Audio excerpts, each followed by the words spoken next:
Make sure that light is on. All right, go ahead. May it please the court. My name is Brianna Brown again. I'm here on behalf of Retrieval Alliance LLC. At this time, I would like to make a motion to strike the answer that was filed by the defendant for not appearing, for not appearing in court. Also, the answer was filed pro se, and this is a business, and therefore an attorney must file the answer. This is an action for liquidated damages. It arose from a contract that the defendant, Joe's Tree Service, had for advertising with YP, Yellow Pages. That contract was started. All of the obligations under the contract were fulfilled by YP for advertising as well as online, advertising online as well as print. The total amount of the contract was $9,936. The defendant began making payments on the account and then defaulted. What was the total? The original amount was $9,936, but the amount in default was $3,162.15. That contract was then sold and assigned to Retrieval Alliance LLC. And we are asking for that amount, $3,162.15. As far as venue, this contract, paragraph 20 of the contract does give exclusive jurisdiction to the Northern U.S. District Court, Northern Georgia, or the Superior Court of DeKalb County. So venue would be proper in this case.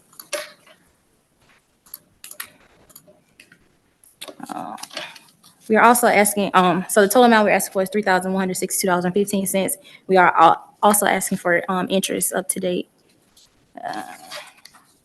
Okay, so it looks like the service, for some reason, I don't know why, but you all didn't turn the affidavit for service in until August of 2023. However, it indicates that the documents were given to Mr. Jules at the address Prairieville, Louisiana, and that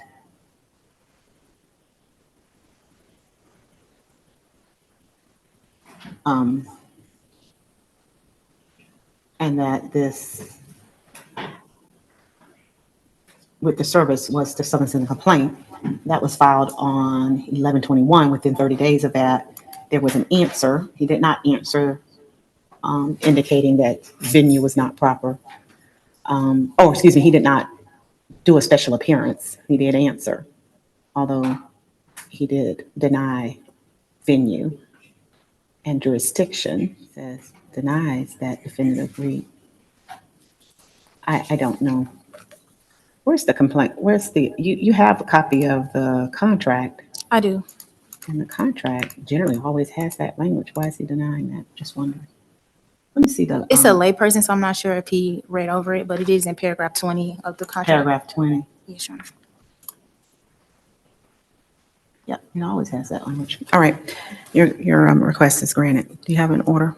I do not, but I can have one to you by the end of the day, Your Honor. The Mr. Madison, how does he? Where is he in relation to? I mean, is he a part of the firm? Are you on his behalf? I'm just here on his behalf. Okay. Are you a part of his firm? No, Your Honor. You're not a part of It's his a firm? special appearance. What? He asked me to appear as a special appearance. I do contract work for him, so kind of counsel. Okay, but I can't do that. Are you filing an entry today or what? I can't file an entry today. Well, you're gonna have to, because otherwise but actually I really can't even do an entry from you because he's of record. I would have to do some type of substitution or something. I mean, you're not even on any of the pleadings. Yes, So Your Honor. I'm I'm working underneath him. He pays me directly, so I don't know the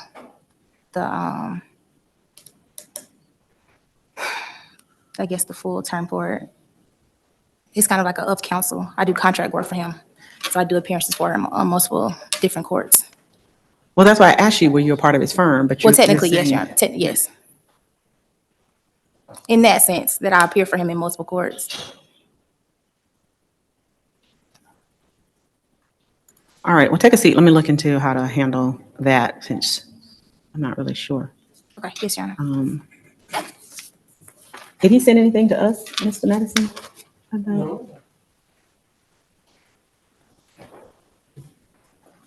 If you all don't mind, I'm going to step off for a second, and then Deputy, if you'll bring back. So, Miss Brown. So I'm trying to figure out. I'm just not familiar with a subcontractor appearing for an attorney. Yes, Your Honor. And I was hired by the firm. So I think that I'm just trying to do a little research. The code says members of the firm can appear and you don't need to do an additional, but I don't know if how it extends to people who are hired as subcontractors for the firm. How would you?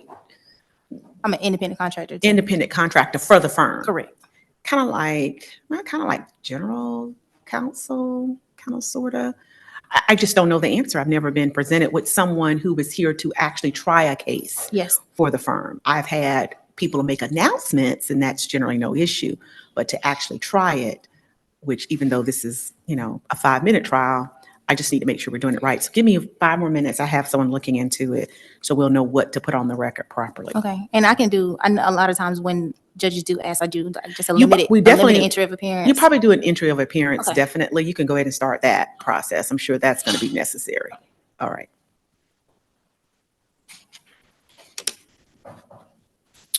All right, McCoy, where's Miss Murphy? Okay. You can just go ahead and be seated. Miss Murphy, I heard that you're not feeling well. I'm sorry, my grandbaby. Okay. Do you want to just appear via Zoom? That way we can get you out of here? No, we can do it now. I just want everything to get taken care of. Well, I wasn't talking about you. I was actually talking about her. You could still be here, but we can let her appear via Zoom since she's not feeling well. She doesn't have a vehicle. She's talking to me.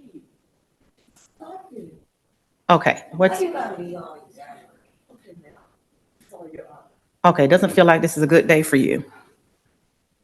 I swear. Okay. Can you appear via Zoom? Because we were at the tail end. I think we were doing closings. Okay. I just probably have to run out, vomit sometimes. Huh? She probably have to run out and vomit or. Well, I'm not really, well, yes, I understand that, but I'm also concerned about how contagious that might be. I'm just hot. I mean, do you know whether what you have is contagious or not? Yeah, that's, I was out on Easter yesterday. My friend had it. The daddy had it. Picked up a 48-hour virus, basically. okay. So do you want to come back later in the afternoon via Zoom, just so that way you can get home? Yes, I can do that. Okay, Because I don't feel well. okay, Why we can't just deal with it right now? okay. Because she's not feeling well. And we are doing closing, so we can just appear in a couple of hours. Do you have ability to appear via Zoom? Yes, I do. Okay. I have my tablet right here. You have your tablet? Do you know how to, I know how to go to Google Meets. well, we're not on Google Meets. This is via Zoom. Okay, so I got. But have you appeared via Zoom before? Yes, I have. All right, give me a second. Let Ms. Marshall give you the codes to appear via Zoom. That way we can get you out of here at least more in the comfort of your home. But we're at closing, so we can go ahead and get that completed. Yes, sir.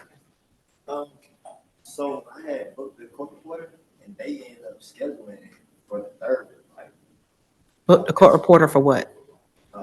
for today. Did you have a court reporter during the rest of the hearing? Yes, ma'am. So that we had a court reporter previously? Yes, ma'am. Okay, then yeah. So you might want to get the court reporter. That might be beneficial for you then, so that you'll have someone back. You'll have someone that can appear via Zoom. That'll be It'll be faster to find a court reporter who would continue you via Zoom than in person. So it actually benefits you to try to do it to do it via Zoom. Right.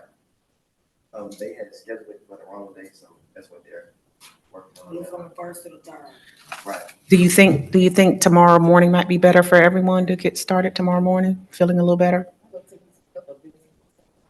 Okay, that's fine. What about you, Miss Lord? We can do it via Zoom tomorrow morning? Okay. What about via Zoom tomorrow morning? That'll give you some time to get your court reporter together. Yes, I guess. Okay, let's resume tomorrow via Zoom. That'll give you an opportunity to get your court reporter. Give her an opportunity to feel better because I want her out of here if she's not feeling well. Ms. Lord, you're saying you can come. It shouldn't be very long. We're finished. We're just going to be doing the closings and ruling tomorrow, so we should be in good shape. Bunch of parties, to be clear, am I correct in thinking that you do not want them to bring Aaliyah back? No, I don't think we need a list. I've already spoken with her. Has anything changed since 4 weeks ago? Yes. What's changed? What's changed? What's changed? Aaliyah Grace. Well, that's the same. You've already complained about grades already. Anything else? Yes, but we have to start. Tomorrow is closing, okay? So closing means that you are only talking about incidents that happened during the course of the trial. It's not new information. So if yesterday Aaliyah did something that was alarming to you, you could not discuss it in closing because we're only closing. Okay, sometimes the court would allow a case to reopen because we had a continuance if I find that there was something compelling. But so that's why I'm asking you now. So everybody will know what we're doing tomorrow. I don't want you to come and think, oh, I'll talk about something and surprise, because then you might be surprised when I say no. I think you'd like to see their report cards, because you didn't get to see Aaliyah's report card or Amanda's report card. She just brought you the child is in elementary. And I think that would. Okay. She's not going to the next grade. She's failing all her classes. Who's failing all their classes? Aaliyah. Okay. I put a Leah on an airplane with a So, laptop. okay. I'm a psychic. All right. So tomorrow I'll take a look at the report cards. Anything else? And you said you had some report cards you wanted me to look at as well. Well, tomorrow you're gonna have to take a picture of them and send them to Ms. Marshall so I can see them electronically via Zoom. Great. All right, I'll see y'all tomorrow. Thank you. Tomorrow morning, 9:00. Yeah, so I wouldn't have a chance for a witness to You speak. got no chance for nothing. Okay, Miss Murphy, just keep moving before you find yourself in trouble. Just keep moving. There you go, keep moving. Sorry about that, Your Honor. Sorry about her behavior, sorry. Okay, it's okay. I'll see y'all tomorrow morning, 9:00. No, because we're in closing. Closing means we're closing. That means I've already heard the evidence. All right. I'll see you tomorrow morning, 9:00. Mhm. Madam Mediator, you're free to leave.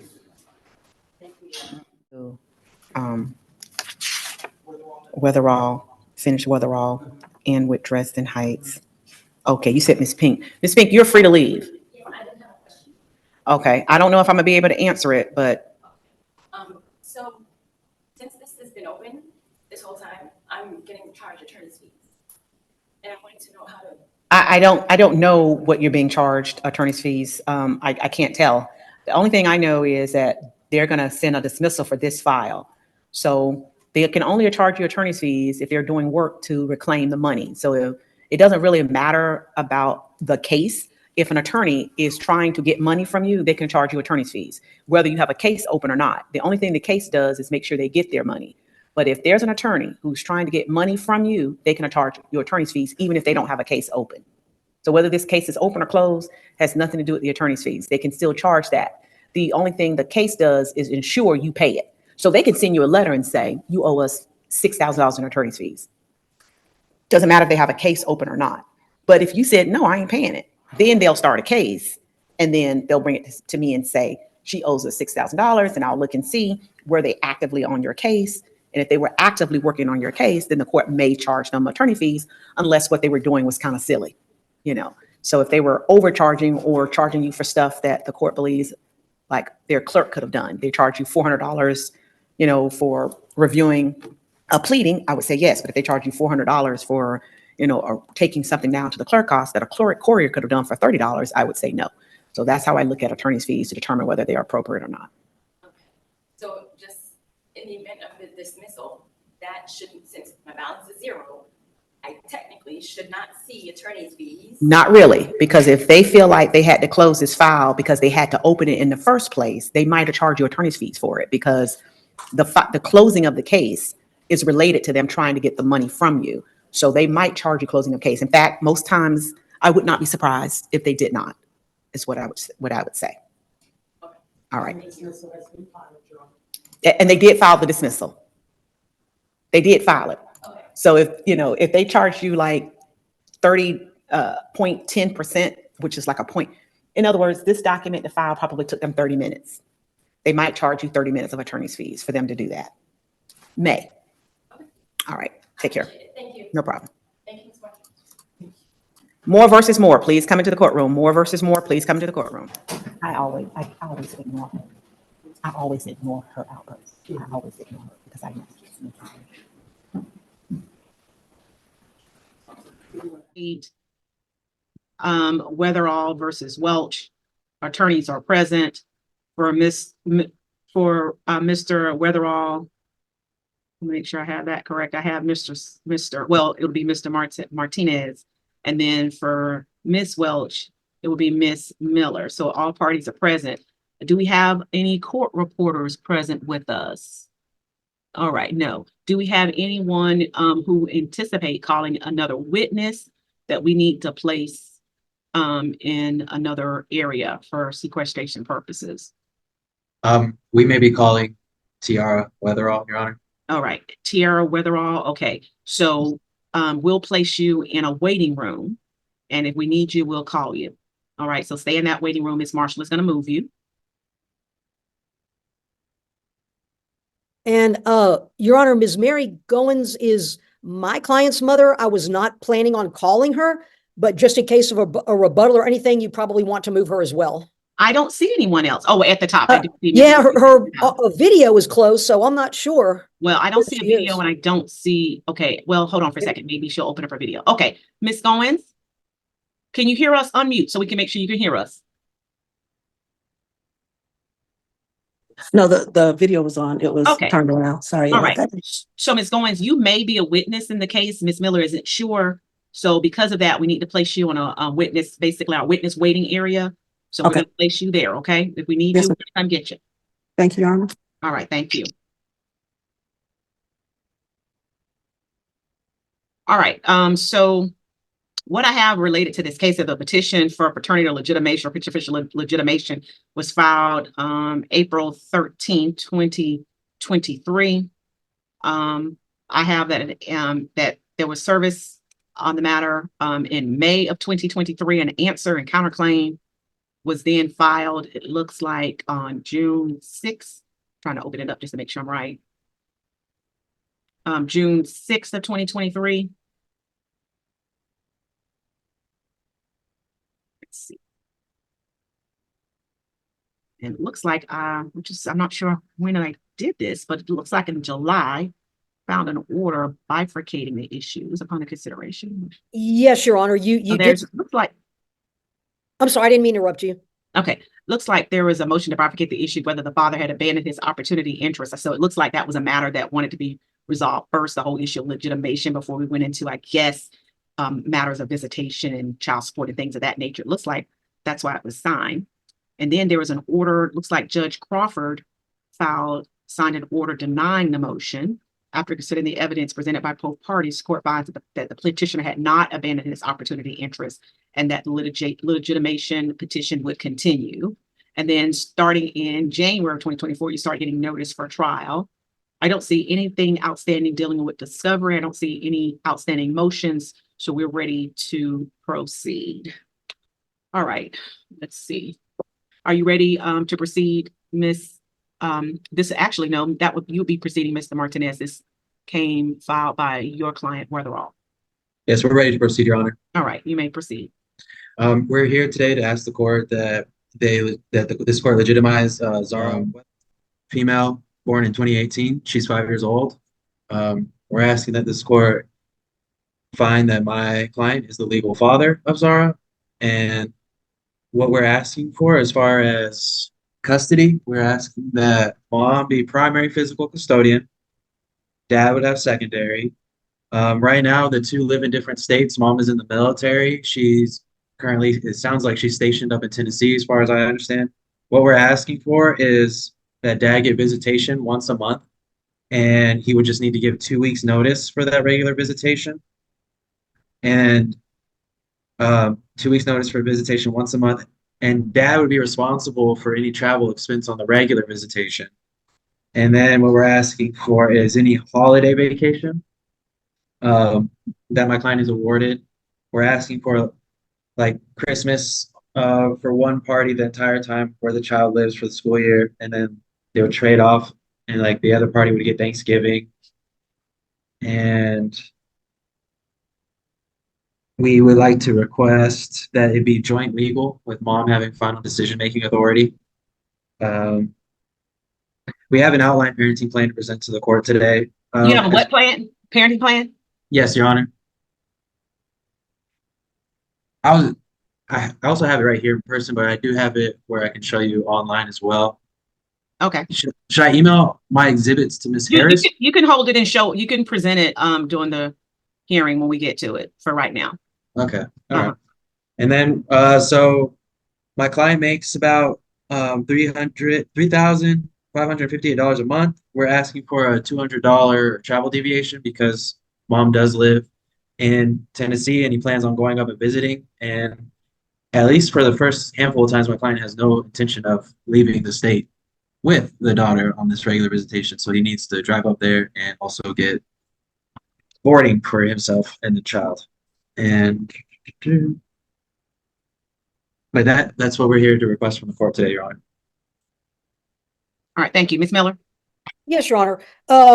The judge who did hear the bifurcated issue did deny the order for bifurcating. I'll get into that, but just so the judge, or just so Your Honor has a little more of a timeline, she's almost 5.5 years old.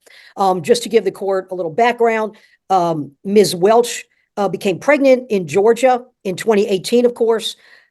Just a couple weeks after the party's intimate contact, Ms. Welch moved to Tennessee again in 2018. She found out in May 2018 that she was pregnant. She told Mr. Weatherall right away and actually moved back to Georgia the next month in June 2018 so she could have support from her family. Ms. Welch did remain in Georgia with Zara from June 2018 until I believe it was December 2021, which is when she went to Texas with the military.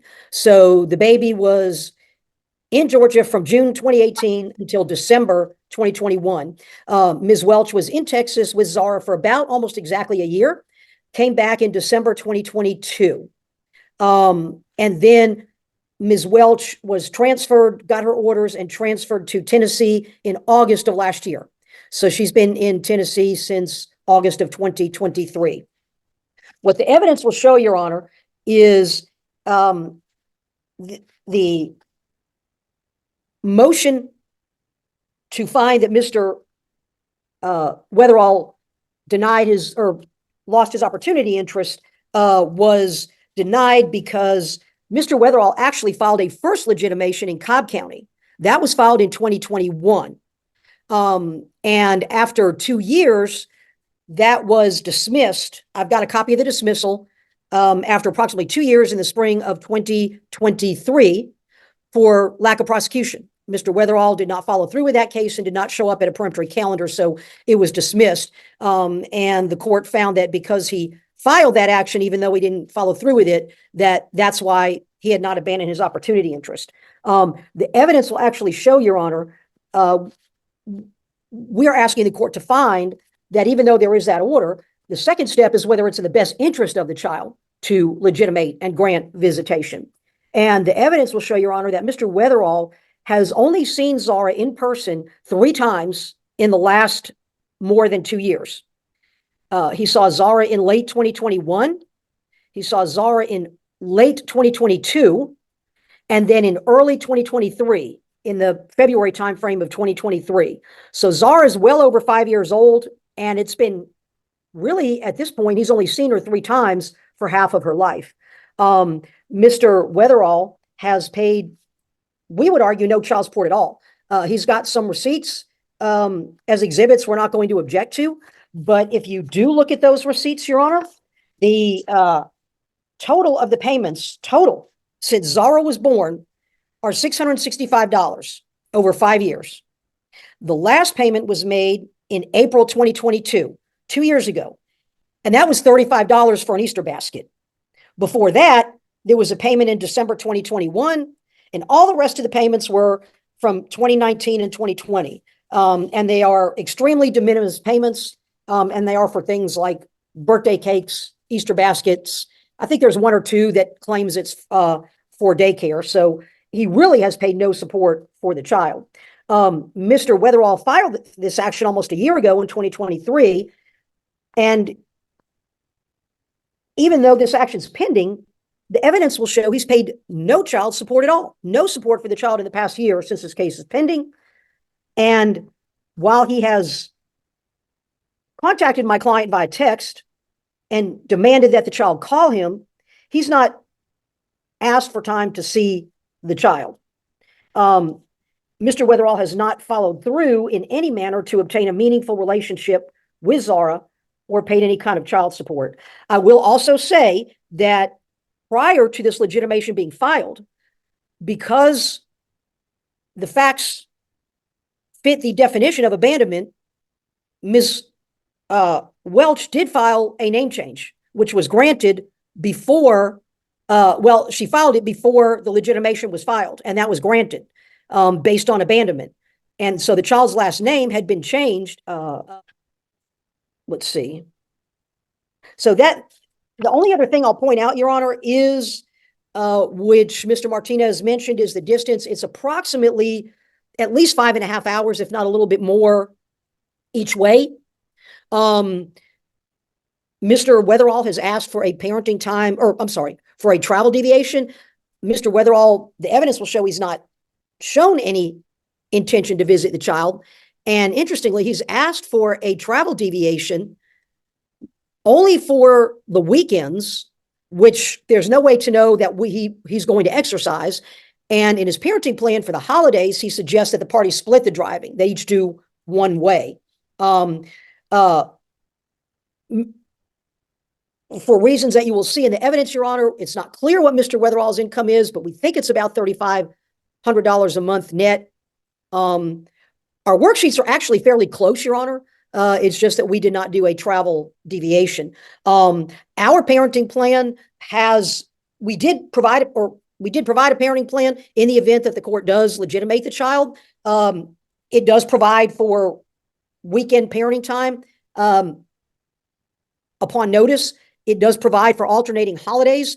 But what we provided, Your Honor, since Mr. Weatherall has not really maintained a relationship with the child, is basically that the, I guess, holiday parenting time, that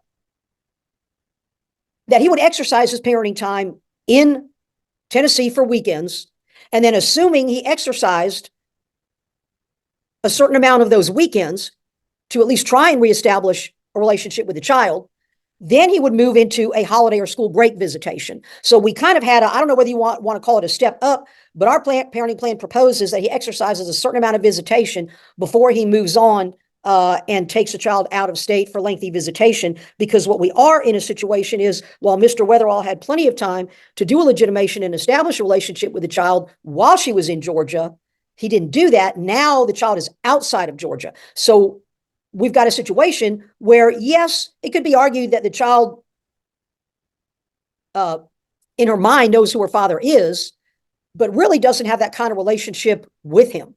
And so we were trying to get that reestablished before she went to Georgia for any extended holiday or school break time. I notice Mr. Martinez did say that he's planning on exercising his weekend visitation in Tennessee.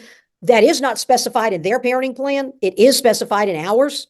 It is a 6-hour drive each way. I honestly don't know, Your Honor, any practical. What part of Tennessee is it? It's I'm trying to look for the, hold on, Your Honor. I can tell you I've got it in my client's military orders. It's Millington, Millington. I'm not familiar with that. How far is that, say, from Nashville or Knoxville? My client could probably answer. Your Okay, Honor. we'll figure it out. Yeah, I do believe that it's at least a 5.5-hour ride one way, though. Okay. But I'm not sure how close it is to those other cities the court mentioned. Okay. So we are asking that, the court deny legitimation. I don't want to argue during opening. I'll save that for argument, but we're asking that the court deny legitimation. If the court grants legitimation, we would ask that the court not give a travel deviation. As I said, our child support worksheets are fairly close. I think the child support without a deviation is about $450 a month. And that the court consider our parenting plan that, as I said, does have weekends and school breaks and holidays, but requires Mr. Weatherall to exercise time in Tennessee at first for a certain period of time to reestablish the relationship before he brings the child back to Georgia. Okay. All right. I'll call your first witness. So, Your Honor, just so I understand, he has established his interests in this child. Yeah, it's just we're basically doing a hearing on best interest, which is going to be the process of what visitation should look like. I think Ms. Miller, though, is also arguing that under the best interest of the child standard, maybe no visitation is in the best interest. But to the extent that the court believes that visitation is necessary, here are the parameters that she wants to set out. So she's still arguing the best interest of the child is no visitation. Understood. But we are the legitimation because correct that or denial of the legitimation. Correct. Okay. Mr. Weatherall, could you unmute? All right, Mr. Martinez, you may continue. Ms. Weatherall, can you please state your name for the court? Yes, it is Paris Weatherall. And you have a female daughter? Yes, I do. I have two. And can you explain what it was like when Zara was born? Your relationship? Yeah, sure. Well, I was there when she was born in the hospital. A week later, I believe I got a DNA test done. Deemed that I was the father. Been in her life since then. Ever since then, she came over like every weekend, probably from 0 to 1 year old. She came over, and then from 1 to 2, she came over. Half of 2, her mom went to the military, which was, I believe, in June. She went to basic training in, I think it was Texas or whatever. I had Zara. Me and her grandma shared Zara. I had her on Thursday, Friday, Saturday, Sunday. Dropped off on Monday. These 6 months that I had her, Anaya came back when Zara was 2 years old, turning 3 in December. That's when everything stopped, where the routine of me having her every month was not validated anymore. When she came back, she had Zara probably majority of the time. January, she came back in December. So January, February, talking about when Zara turned 3 years old, I filed for legitimation because it was not the same as in me and her, as in, the routine of every weekend. So when she turned 3 years old, that's when that happened. I filed in March. She left maybe in June to go to Tennessee. And then ever since then, I haven't seen her, as in every weekend. Okay. So just to clarify, first year you saw her every weekend. Is that what you're saying? That's correct. And the second year, or the second and third year, besides for when mom was off at basic training, it was every other weekend. No, when she was in basic training, it was Thursday, Friday, Saturday, Sunday, Monday. I said, but besides for the 6 months she was at basic and AIT. Got you. It was every weekend. Okay. And then that fourth year is when you stopped seeing Zara. The third, I would say when she turned 3. So now her Okay. birthday is in December, right? So she turned 3. Her mom come back from basic training in January. She's 3 now. That's when everything changed. Okay. And you were able to give me some pictures, is that correct? Of pictures you've taken of Zara? Sure. And I'll share my screen. Did you take That this was, picture? yes. Who's in That this picture? was me and her mother and Zara. We was in Chicago. That was, I believe she was like 2 months right there. We was visiting my family. Just a little. Okay. And I have this marked as Petitioner's Exhibit 1, Your Honor. It's cumulative, is about 3 or 4 pictures. Okay. Okay, what about this picture, Mr. That's when Weatherall? me and Zara, we was out eating. I believe she was I think she was 2 years old there. It's so cute. Okay. And then what about this picture? That was when Zara was 1 year old. My sister came and visited her to see her. Okay. Is that your sister that's going to be testifying today? No, that's not her. Another sister? My other Okay. sister, yeah. What about this picture? That is when Zara was with me during the weekend, and she was 1 year old, I believe, there as well. All right. Judge, I'd like to admit that as plaintiff's exhibit number 1. All right. Do you have any objections to P1? No, Your Honor, no objection. P1 still admitted. Have you provided at all financially for Zara over the years? Yes, all up until the time where me seeing Zara every weekend was not being exercised. So that's when I stopped. And did you provide me some of the cash apps of money that you have sent to Ms. Welch? Yes, I did. Right. Judge, I'd like to share my screen. Can you see this? Yes, I can see it. Yeah. Mr. Weatherall, Yes. are these Okay. payments of cash app between you and the mother, Ms. Yes, Welch? it is. Mhm. All right. And this goes all the way back to 2019? Yes, sir. All right. Judge, I would like to admit P2. Any objections to P2? No, Your Honor, no objection. All right. I think there's a handful of, do you want me to go slow, Your Honor? Or? Yeah, if you want me to add them up, unless you've already done it. No. Okay, I'll go back to the beginning. Sorry. All right. You can go, keep going. Okay, 80. Mhm. Are these all of the is this all the finances you've sent to the mother, Mr.? That is all I can pull up for right now. Yes, sir. Have you sent any other money? Not no. Okay. All right. And what are you currently doing for work? I'm a security officer. Okay. And let's make sure. Let's talk about what kind of visitation are you seeking today? Well, I just like we discussed, I just need to see Zara. I mean, since her mom lives so far away, once a month is, I guess that's cool. Once a month. But then on the holidays, birthdays and Father's Day and summer vacation and stuff like that, I believe that my child should be able to come back to Georgia with me, since I'm going up there every month. You know what I'm saying? Once a month. When is the last time you saw Zara? The last time I seen her was last year of February. I've been blocked the whole time, this whole February year. of 2023? Yes, ma'am. So I've been blocked from the phone, from even communicating, period. I just got unblocked March 17th. So of this year. So I haven't had a way to contact her or see her at all.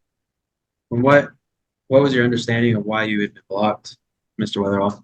I mean, it's the same thing that I've been dealing with, so I already know. I mean, she doesn't want me to be a part of my child's life. It's clear as day. Okay. So you guys just don't get along. I don't know why. I mean, I respect her, but I don't know what it is. Is she a good mother? From my understanding, I never bashed her. No, is Miss Welch a good mother? Yeah, I mean, I would say she is. Okay. I'm not trying to ask you. Yeah, I mean, I don't, I don't do what she would probably do. So I don't know. What do you mean by that? Well, what I mean is that if someone asks her the same question, she would say no. Oh, okay. Well, I'm just asking you about Miss Welch. That's not asking about you. Is there any areas that you think you could grow in as a parent? No, I don't think so. I think I'm fine as I am. I communicate well when the child is with me. I communicate well when the child is not with me. I think that it needs to be better on the other end. Okay. So Judge, I would just like to admit as P3 is our proposed parenting plan. Let's see, it's right here. Okay. I do have a copy I could just give you. All right. Do you want to go through it real quick before we admit it? Okay. So Mr. Weatherall, Yes. this is the parenting plan that me and you created for Zara, right? Okay. And gives mom primary physical custody. Okay. And then major decisions, they would all be joint with mom having the final decision-making authority. Okay. This would start effectively today. You'd get 1 weekend a month with 2 weeks notice from petitioner as your intended weekend visitation. Okay. And how do you feel about being confined to only visitation in Tennessee Um, for regular visitation? I don't really. Can you ask that question again? I was Would looking at you, so if you were to stay, you heard the mother's attorney, she said that you want that regular visitation should be in Tennessee. How do you feel about that? I think that that's like completely ridiculous. Just I don't understand where she get that from. I think that should be the same as the mother has it. Okay. I should be able to, I should be able to see my child wherever. And then for holidays, for Thanksgiving, we did you with even years, mom with odd years. Okay. And then I might have. And then mom would get even years for Christmas. You would get odd years for Christmas. You would switch off. And then you would do even and odd for summer. You just switch off every, like even years, petitioner will get July, odd years. Like you would just trade off which month you get that way. Because your daughter's birthday is on a holiday, right? So we didn't need to include that in here. Yes. Let's see, anything else? Oh, and then regular visitation, that visitation once a month, that would be on you. And then the party responsible for starting their visitation during holiday visitation, they would be the one responsible for those expenses. Okay. And McCoy, that's a long time, right? That doesn't mean that the next party needs to be there anytime or nothing like that, right? So like Christmas, you go and get Zara. If the court grants you Christmas, you go and get Zara. You're responsible for picking her up. Then mom would be responsible for picking up Zara from your location. Okay. Let's see if there's anything else major. But the weekends when I go to Tennessee, that would be away from her, right? That wouldn't be. We wouldn't meet up in a location, for instance, right? I would be able to take her with me and go where I want. Well, that's what we're requesting from the judge. Okay, I was just making sure. These are your so you sorry, Judge. I'd like to admit P3 is our proposed parenting plan. All right. Any objections to P3? No, Your Honor, no objection. All right. So admit it. Mr. Weatherall, you said, what did you say that you did for work? Security. And is this your W-2 from last year? Yes, it is. And it says Sun State Security LLC. That's correct. How much did you make last year? I think about 46,000. On here, let me zoom in for you. I think you're on your phone. Yeah, I can't see it. I don't like. It's very small. Okay, that's pretty big. You can't see that? Oh, now I see it. I mean, he zoomed in a little. So it's like 43,000. It's like 43,000. Yeah. Okay. Judge, we'd like to admit this is P4. All right. Any objections to P4? No, Your Honor, no objection. So admit it. This is your domestic relations financial affidavit. Is that correct? Yes, it is. Yes. It's been filed already, but here you put your gross monthly as 3,000, but after we did the math from the 43, we came out to the number that we put on child support later on is the 3,500. But we would just like to admit.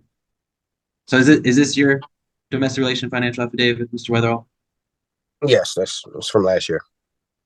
Judge, I'd like to admit this as P5. Is it also already part of the file, or is this? Yes, it is already part of the file too. There's the file stamped. All right, P5. Yes. You have any objection? No, Your Honor, no objection. All right, she'll be admitted. All right, this is Mr. Weatherall. This is the child support worksheet that we created. Okay. This has you. Can you see the numbers? Yeah, I see it. Okay, this has you at a monthly, at your gross monthly at $3,558. Yes. Correct? Mm-hmm. Yes, sir. All right. And we're requesting that the court give you a $200 travel deviation. Is that correct? Yeah, that's correct. And why do you believe that it will cost you $200 to travel each month from Atlanta to Milligan, Tennessee? Okay, because I honestly I don't know I'm estimating the distance from it right now. So if that's like 5 hours away, if I'm driving or taking a bus, roughly a couple dollars, right? And then I have to pay for someone to somewhere to stay every month, right? Every day, right? So that's 200. That's about right, if not more. But 200 would be okay. And Judge, I'd like to admit this is P6. All right, P6. Any objection? No objection, Your Honor. So admitted. Text messages between you and Ms. Welch, is that right? Yeah, that's correct. And are these those text messages? Yes, it is. All these are the text messages between you and Ms. Welch? Yes, yes, that's Okay. correct. And what time frame are these from? If you could zoom in, I can see the date a little bit. I can't really see the date. It's kind of black and white. So that is April 2nd, March 3rd, 2023. So these ones are from from about last year until this year. Okay. So these are text messages that I have not got a response to because I was blocked. Okay. Judge, I'd like to admit these as P6. No objection, Your Honor. Okay, so admitted. Do you want me to go slow down them, Judge? Yes, you can. Mhm.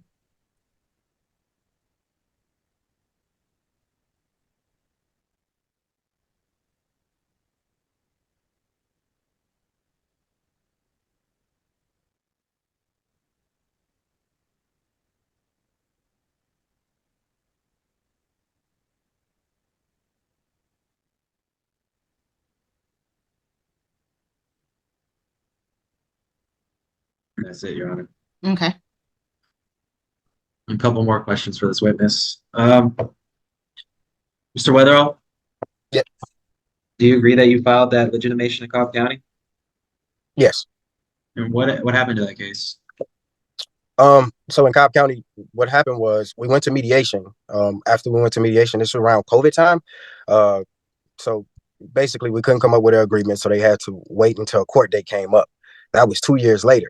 Now I had already filed, after those 2 years, I had filed another because it was taking so long, I didn't hear anything back from them. So when I filed another case, which was last year, I called them and said, hey, I filed another case. I just got some in the mail saying that, so do we need to come here even though the mama moved to DeKalb? It was like, no, you need to do it in DeKalb if the mother and the child lives in DeKalb, do it in DeKalb.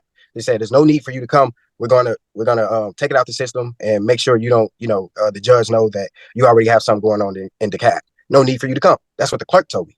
So after that, apparently that's what read in the system, but I had already talked to the clerk and everything.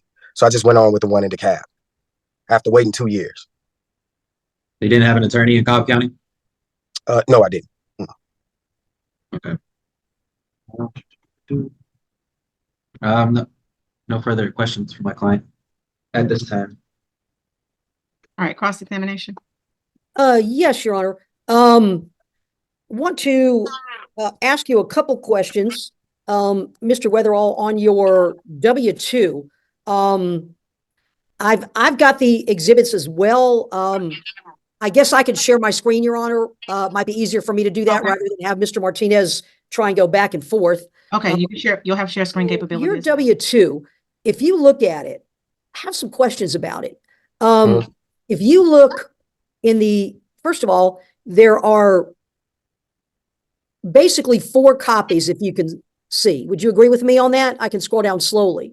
There's 1, there's 2, Mhm. 3, and there's 4, correct? Yes.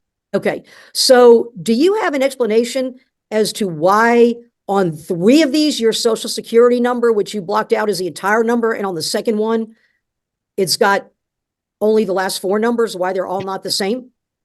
I would probably have to give my attorney and ask that question. I didn't do anything to the W-2s at all. I sent them exactly how my employer sent them to me. So I didn't do anything to the social at all. So I really couldn't answer that for you.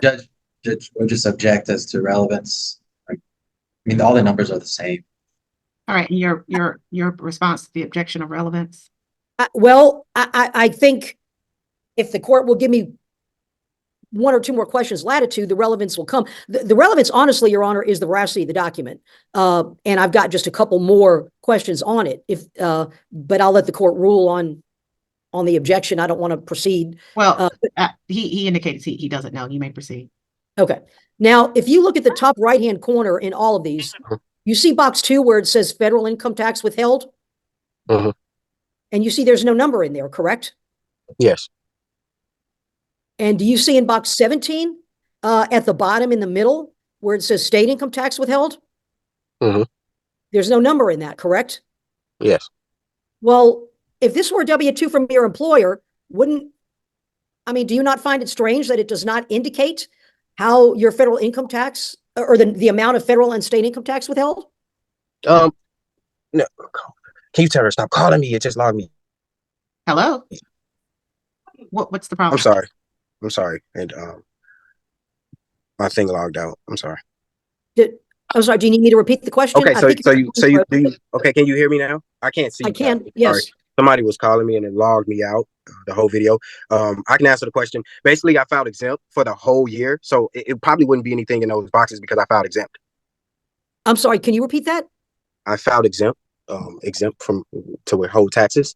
So it might not be anything in those boxes because I filed exempt. That's the only explanation that I could say. So you didn't have any federal or state taxes taken out of your income. Is that what you're saying? That's what I'm telling you. Yes, Okay. ma'am. I filed exempt. All right. And you didn't provide you don't have any pay stubs, do you, that you've provided?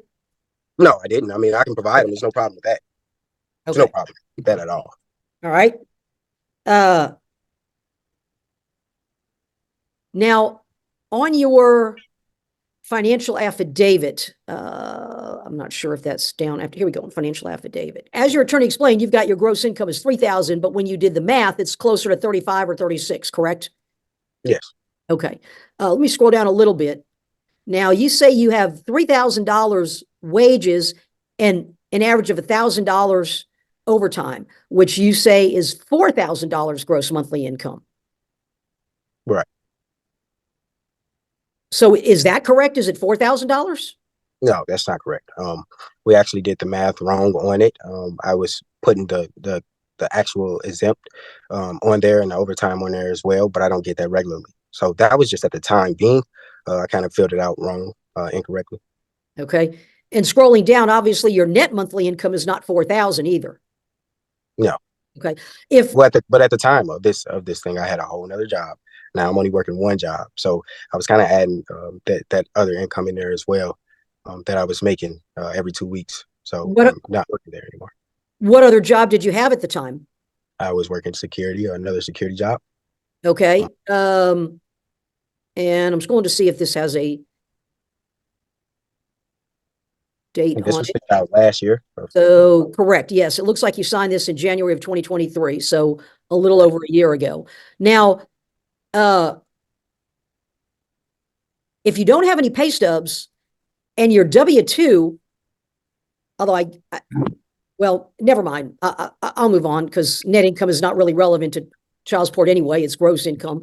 But just out of curiosity, how did you determine what to go back up? You say your state total income taxes, federal, state, and FICA was $15,000. Is that per year? Yep. At the time, I added that up for the whole year. I estimated it. Okay. So $15,000 for a whole year is $1,250 if you do the math. if you divide that by 12. Would you agree with me? 15,000 divided by 1250? Yes, ma'am. That's And correct. and 3,000 minus 1250. Oops, hang on. 3,000 minus 1250 is $1,750 net income, correct? Yes. Okay. And in your expenses, let me get to the household expenses. You claim your rent itself is $1,700 a month. Correct. Now, you've got a lot of figures on here for expenses, and it looks like you did some yearly and some monthly. For example, electricity is not $6,000 a month, is it? No. Okay. Now let me scroll down just a little bit again, and then I'll move off of this. I don't want to spend too much time on Judge, this. I believe, I object, that looks like you wrote $60, not I'm 6,000. sorry, say that again? Looks like you wrote 60, because if you look right underwater, it says Oh, 40. okay. I see it. Mr. Martinez is right. I apologize. My bad, Your Honor. It does look like it's 60. My bad. I apologize. We're in agreement on how much, if we're off by $100, he'll pay the higher amount. Like, we're in agreement on how much he makes. I don't Well, know. I understand this, but this is an affidavit that he swore to. I'm only going to ask one more question and then I'll move on.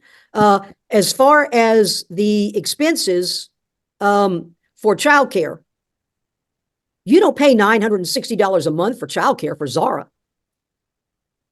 Yeah, that's true. I don't have it on paper. Okay. And then He has two daughters.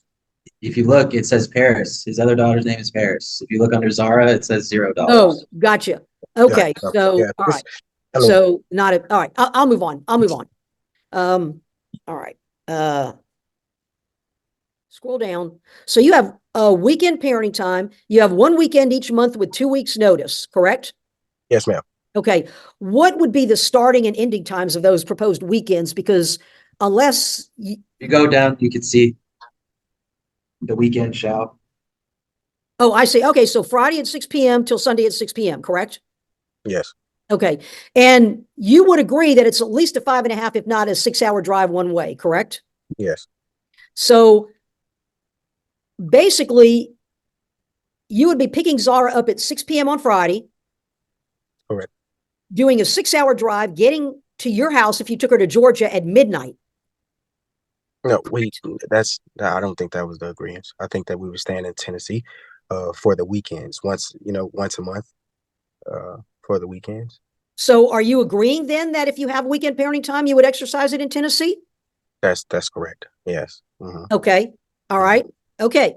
All right. Got that. So it does have the times on the weekends, but I don't see, unless Mr. Martinez wants to point it out, I know it's a little unusual for an attorney to testify, but I'm not going to object. I don't see any start or end times for the holidays. Or wait, it says, hold on. Release of school on, so it would be, the weekend would be 6 p.m.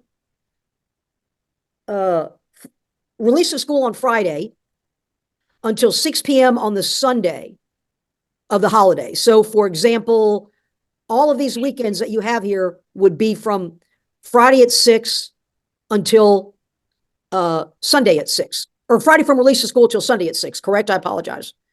Yes, that's correct. Okay.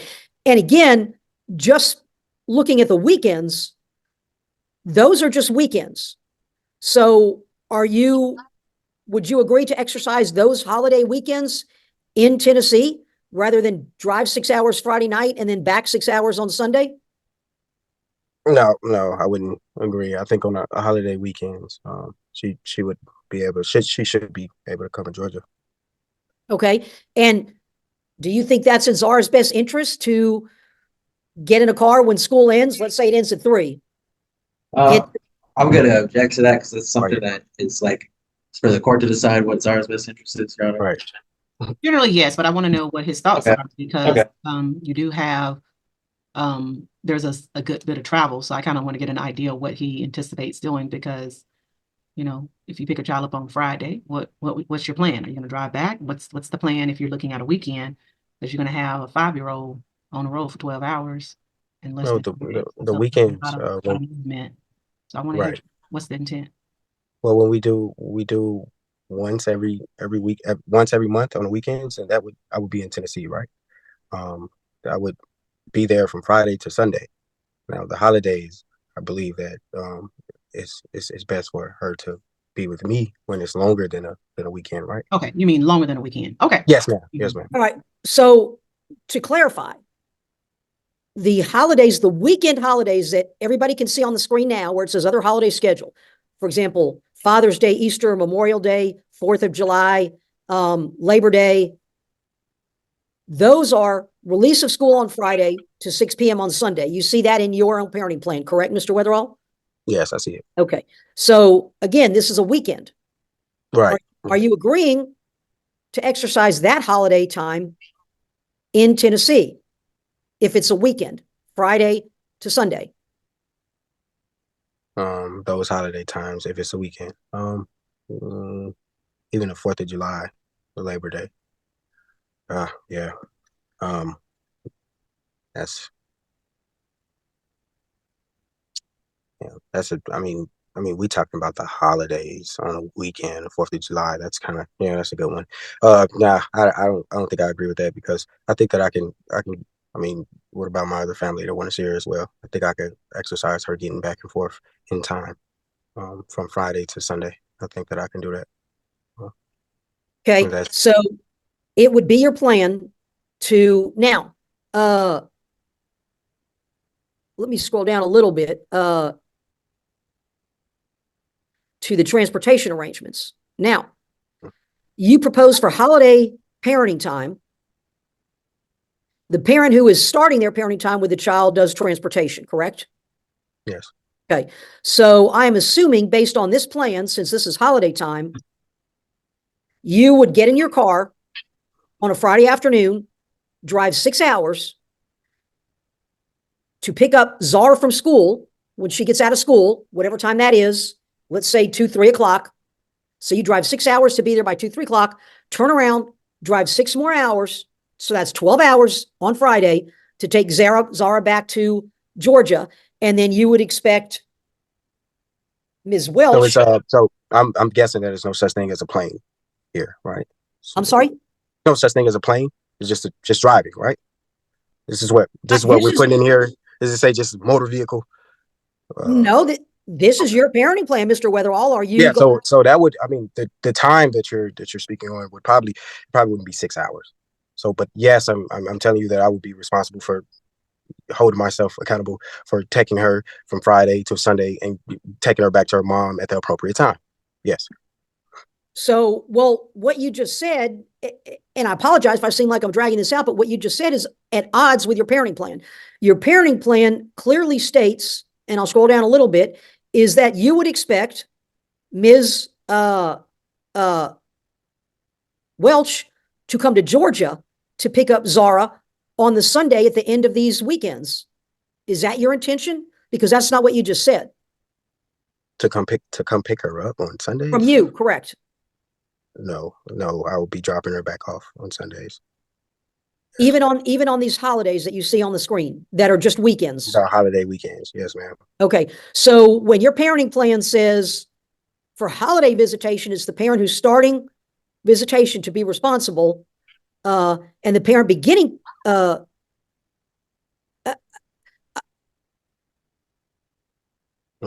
So let me back up. Okay. Because I think your testimony will be more clear than the parenting plan. Your testimony is that for these holidays, you would want to pick Zara up at Friday after school, take her to Georgia, and then drive her back on Sunday and get her back by 6. Yes, that would be ideal. Okay. All right. Okay. All right. These receipts, this receipt is from October 23rd, 2019, correct? That's correct. And that would be, about 4.5 years ago. That's correct. Okay. And this receipt is August 2019. Again, over 4 years. Correct. The next receipt is January 30, 2020. So that's 4 years ago. Yes. Okay. And here's one from February 2020. again, February 2020, you did designate that for daycare. December 2021, we have 150. February 2021. And then April 16, 2022. Those are the end of the receipts, correct? Yes.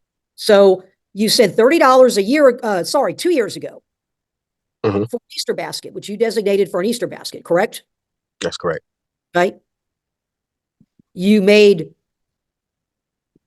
2 payments in 2021, one in February and one in December. So in 2021, you totaled $100 plus 150 plus 75. That was your total for that year. Correct. Okay. And in 2020, you did $100, 205, and then 75. So basically a little bit less than $300 for all of 2020. Correct. And then you show a couple payments, 2 payments for 2019, which are $50 and $80. Correct. Okay.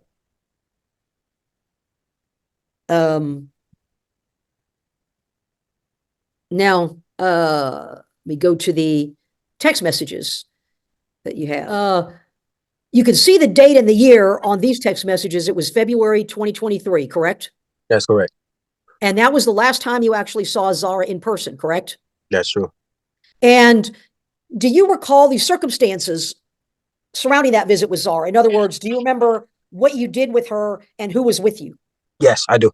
Okay. Can you please tell us that? Yeah, sure. It was my brother. He was coming in town. I asked Anea, her significant other came and brought Zara. It was my daughter, PJ Paris, for 2, and then it was her mother as well, and then my brother friend as well. Okay. Do you remember the location where it Yes, took we went to first it was like a little arcade place, and then that didn't work out. We went to a bowling alley, and ultimately we bowled that day. Okay. All right. And you can see that around that time period, you tell Zara to call you today, correct? You see that at the top of the screen? Yeah, okay. I see it. And then some more messages 2 days later. Where's my child? She hasn't called me. And then Ms. Welch responded and said she called you yesterday twice, correct? Yep. And then you responded back and say, wow, I didn't even see it. Okay. Correct? Yep. Okay. Now, this second page, these, if I could go back up, these are all in the February timeframe, and they have 2023. This page right here has got February. It doesn't have the year on it. Do you know what year these messages are from? Because it doesn't appear to be February 2023. They're not in the same group of messages in that time frame as the one above. No, that's this year. That's this year, February. See, if you scroll down, you'll see March 2nd on there, and then you'll see March 4th on there. That is this year. It's not gonna say the 2023 unless it was a year prior to it or 2 years prior to it.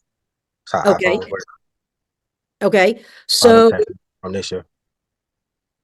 Okay. So just to clarify, these messages are 2023. So you're saying Those messages are 2024. What you looking at right now? 2024. Okay. Yes, I apologize. Okay. So these messages, by your testimony, are a whole year later from these in February 2023, correct?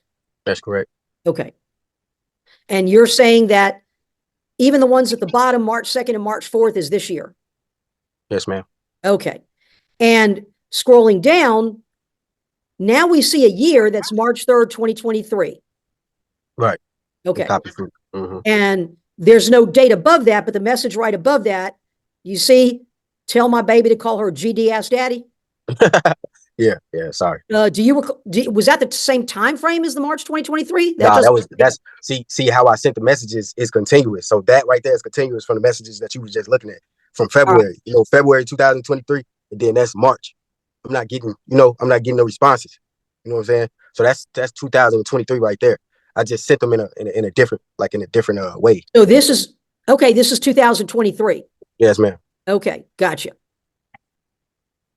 And here are some more messages you have about Right. asking Zara to call you. Now, are those also in 2023, April and June in 2023? Yeah, that was 2023. I'm sorry? That was 2023. Okay. And what is the year for these messages?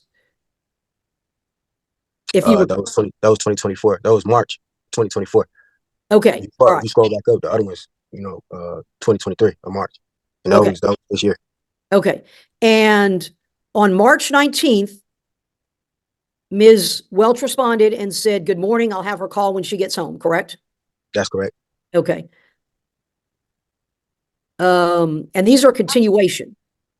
Yeah. From March on, from March 19th on. That's when she started responding back. Yeah. And then some more messages with Ms. Welch responding that she will have Zara call you, correct? Yeah, that's correct. Okay. So correct me if I'm wrong, but I don't see any messages in between the February-March timeframe of 2023 and the February and March timeframe of 2024. You just got to scroll back up. They just out of order. That's how. All right. Well, these are 2023. Right. Mhm. Okay. February 2023. These are, I think February you said these are 2023. 2023. Yeah. That was Correct? 2023. Okay. No, that was no. Sorry, that was 2024. You see, that was this February. This February that just passed. That was 2024. Then scroll down. Okay. All right. 24. These are Then 2023. 23. Yeah. Right. March. And April. That's March and April 2023. Okay. All right. And these are 2024. Those are 2024. So it looks like, and again, correct me if I'm wrong because they're out of order. These, I mean, we're not even in June yet. So this April, June, that had to be 2023. Yeah, that was 2023. Yeah. Okay. So it looks like from June 2023 to March of this year. You mean to February of this year. Or February? Okay, let me go back up. February, yeah. So you're saying these are February of this year? Yeah, that's February this year. Okay, so March 2023 to February 2024, there was no communication. You didn't send any messages. You probably could say June, right? Because you see that last message, okay. June, right? June 2023 to February 2024. Yes, and that's when we went to court. I realized I was blocked. Exactly. So I was just calling, and I didn't get no response. So you switched to calling instead of text messages. I got calls and text messages though. I'm sorry. I got both. That's what I'm saying. I got both. It don't really. All right. Do you have any documentation to show that you were blocked? Does it show up did you take a screenshot when you call the number? Does it say that you're blocked? It show up on my work phone. If I text her, it'll say delivered. That's what it do on iPhones. When she don't respond right here, you could just know that I'm blocked because she's not getting the message and she's not responding. So it's kind of common sense for real. So you're just assuming you were blocked? Not assuming nothing. I tried it on my other phone and it delivered. On my phone, it didn't deliver. I'm sorry. So you were saying that, if I understand you correctly, you tried on another phone and Ms. Welch responded. No, she didn't respond. It delivered. See what I'm saying? Right, the message delivered. The message did not deliver on my phone. You understand what I'm saying? It didn't deliver at all. It didn't say delivered. iPhones say delivered. Right? Okay. So I'm thinking she changed the number. So I tried it on my work phone and it said delivered. So she never changed the number. She just blocked me until y'all brought it to her attention. So my attorney brought it to your attention. That's when she unblocked me when trial came. So now he say, she say. Okay. And did you ever tell your attorney at the time to to see what you could do about it and say, hey, Ms. Welch is blocking me. We're in the middle of this litigation. Can you I please did. follow up with her attorney? Yes, ma'am, I did. But you remember I had a whole different attorney at the time. So I'm telling him to do something and he wasn't doing it. So that's why I Okay. got another attorney. So I had switched attorneys a couple times. So, Okay, gotcha. All right. I think that may be all, Your Honor. Give me just one quick second. The address that you have here on the W-2, that is your correct current address. Is that correct? 5500? yes, ma'am. That's correct. Okay. All right. Okay. And you are still employed with Sun States, is that correct? Yeah, that's correct. Okay. All right. That's all I have on cross, Your Honor. Couple questions, Your Honor, for my client. Hello. I'm sorry, my computer just went black for a quick second. I don't know why it's doing that. I've only seen it do that while we're together, but I'll just say I'll stop sharing. yeah, stop sharing. Thank you, Mr. Martinez. Do you have any Just a couple, Your Honor. redirect? Mr. Weatherall? Yes, sir. So for weekend visitations, for the regular ones that you would do once a week, where do you want to do them at? The regular ones we can do in Tennessee. What You you talking okay? about once a month? Hold on. So you're okay with your once a month visitation if you were granted it to be construed to just Tennessee? I would rather it optional, but I don't think I got no say so clearly. Just yeah. That's unsupervised. Yes. Yeah. And then for a holiday visitation, if it's the weekend, do you think that you'd be capable of buying a plane ticket with your family for Zara? Correct. All right. Do you know the closest airport to Mom? I don't see. I got to do all that research. Yeah. Okay. I'm just kind of putting. I just want to see my child. I don't even care. All right. You go live. No further questions, Your Honor. Nothing further, Your Honor. All right. Witness, I'd like to call my client's sister, Tiara. Ms. Martinez. You can put your hand up. Can you please state your name for the court? Yes, Sierra Weatherall. And do you know who Paris and Anea are? Yes, I do. And who are they? Paris Weatherall is my brother. Anea is Zara's mother. Paris is child's mother. Okay. And who is Zara to you? That's my niece. And when did you first meet Zara? I met Zara. She came to my house in Lansing. I was staying in Chicago, Illinois. This had to be 2019. Zara was probably a month or two old. We had a family trip and she came. They stayed in my house for the weekend. Can you describe your brother or dad's and Zara's relationship from what you've seen? Yeah. From what I see, Paris loves his daughter. That was his firstborn, so he loves her. Overprotective like me with my firstborn. Loves her. With Zara, if I confused that. Yeah, Paris, with Zara. Okay. Sorry. His relationship with Zara. Yeah, they've had a good relationship. He was in her life. He's always been there. Whenever I've seen them two together in physical with me, he was a dad. Changing diapers, feeding her, father, and he loved her. You could tell that he loved taking care of his child. As far as I'm concerned, my little brother always texts me and tell me, updates about his daughter, how he's doing, how she's doing. I have pictures of her from when she was a little baby all the way up until the time that he stopped seeing her. So he's always been active in the group chats, was sending us pictures of her, updating us and stuff like that. So yeah. And so you've seen your brother take care of Zara overnight? Yes. And plenty of times. Oh, plenty of times. Okay. All right. No further. When's the last time that you? No, actually, you wouldn't know. All right. That's no further questions, Your Honor. Any cross-examination, Ms. Miller? No, Your Honor. All right. Thank you, Ms. Weatherall. Call you All next. right. You're free to go. Yeah, you're free to go. All righty. Have a good day, y'all. You too. Mr. Martinez. That is all, Your Honor, until cross-examination. All right. Ms. Miller. Yes, Your Honor. I will call my client, Anea Welch. All right, Ms. Welch, she's already under oath. Okay. All right. I want to start just by briefly going over the timeline, Ms. Welch. What I said in opening was not evidence, so I just want to ask you a couple questions on the timeline.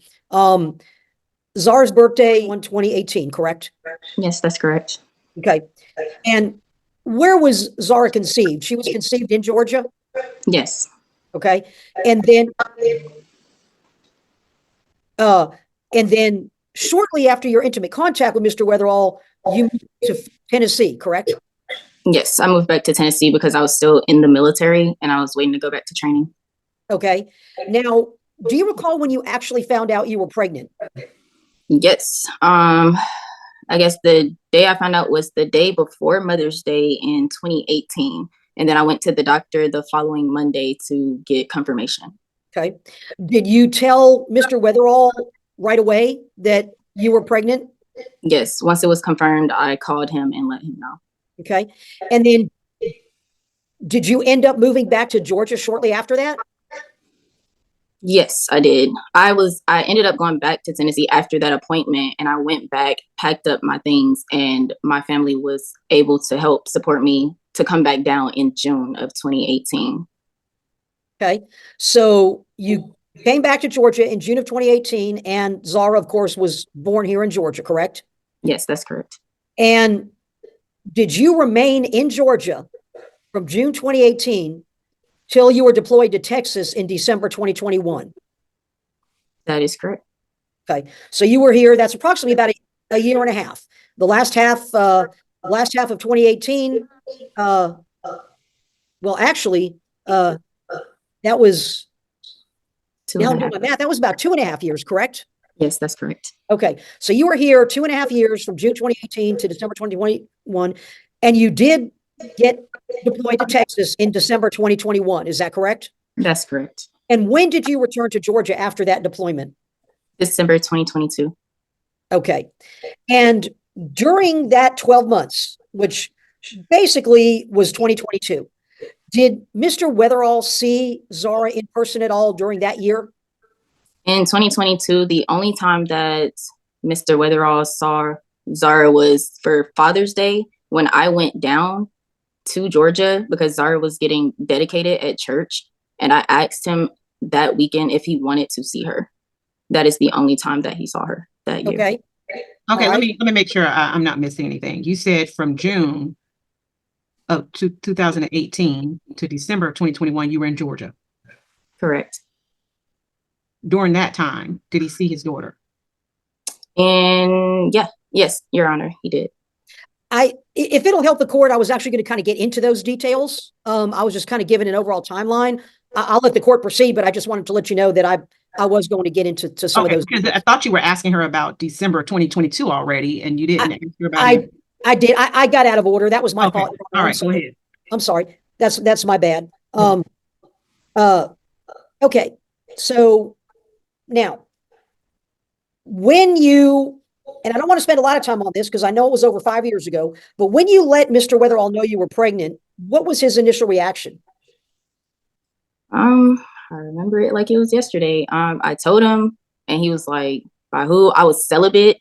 So I hadn't had any sexual contact with anyone prior to the engagement that we had. So I knew already whose it was.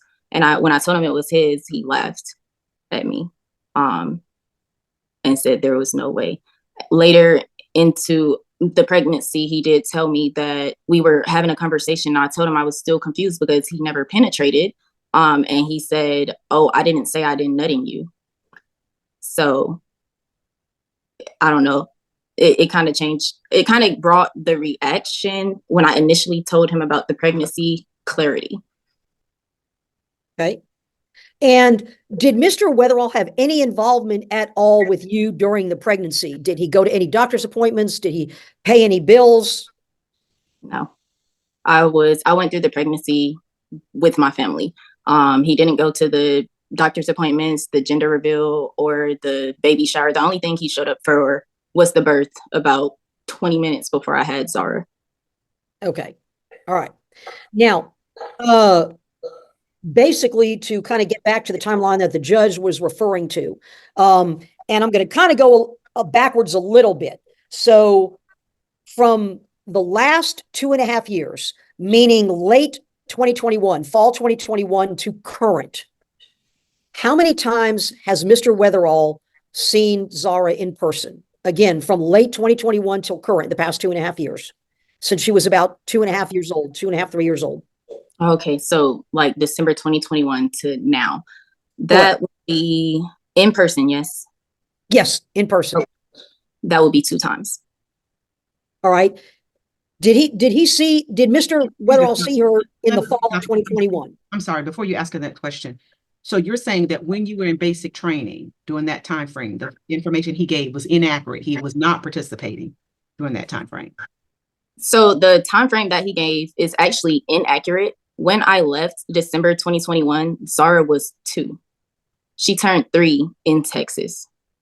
So the photos, the time frame that he gave, she was between the ages of a few months to 2 years old.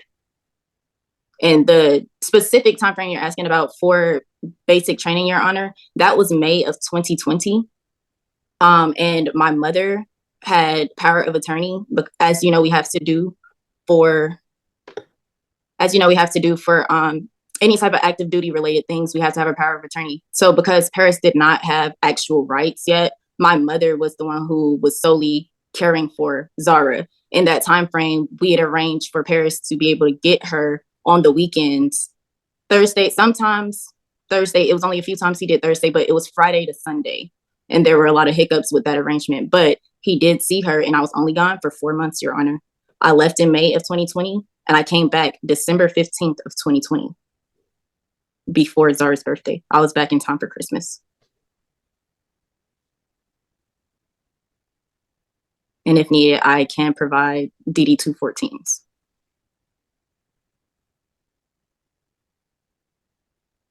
So that's kind of early in Zara's life, up to 2020. Now, what happened when you came back from basic training? Did that weekend schedule continue? Not quite. So I got back. I had moved to Cobb County, and she did go with him, I think, a couple of times in the beginning of 2021. But she came back.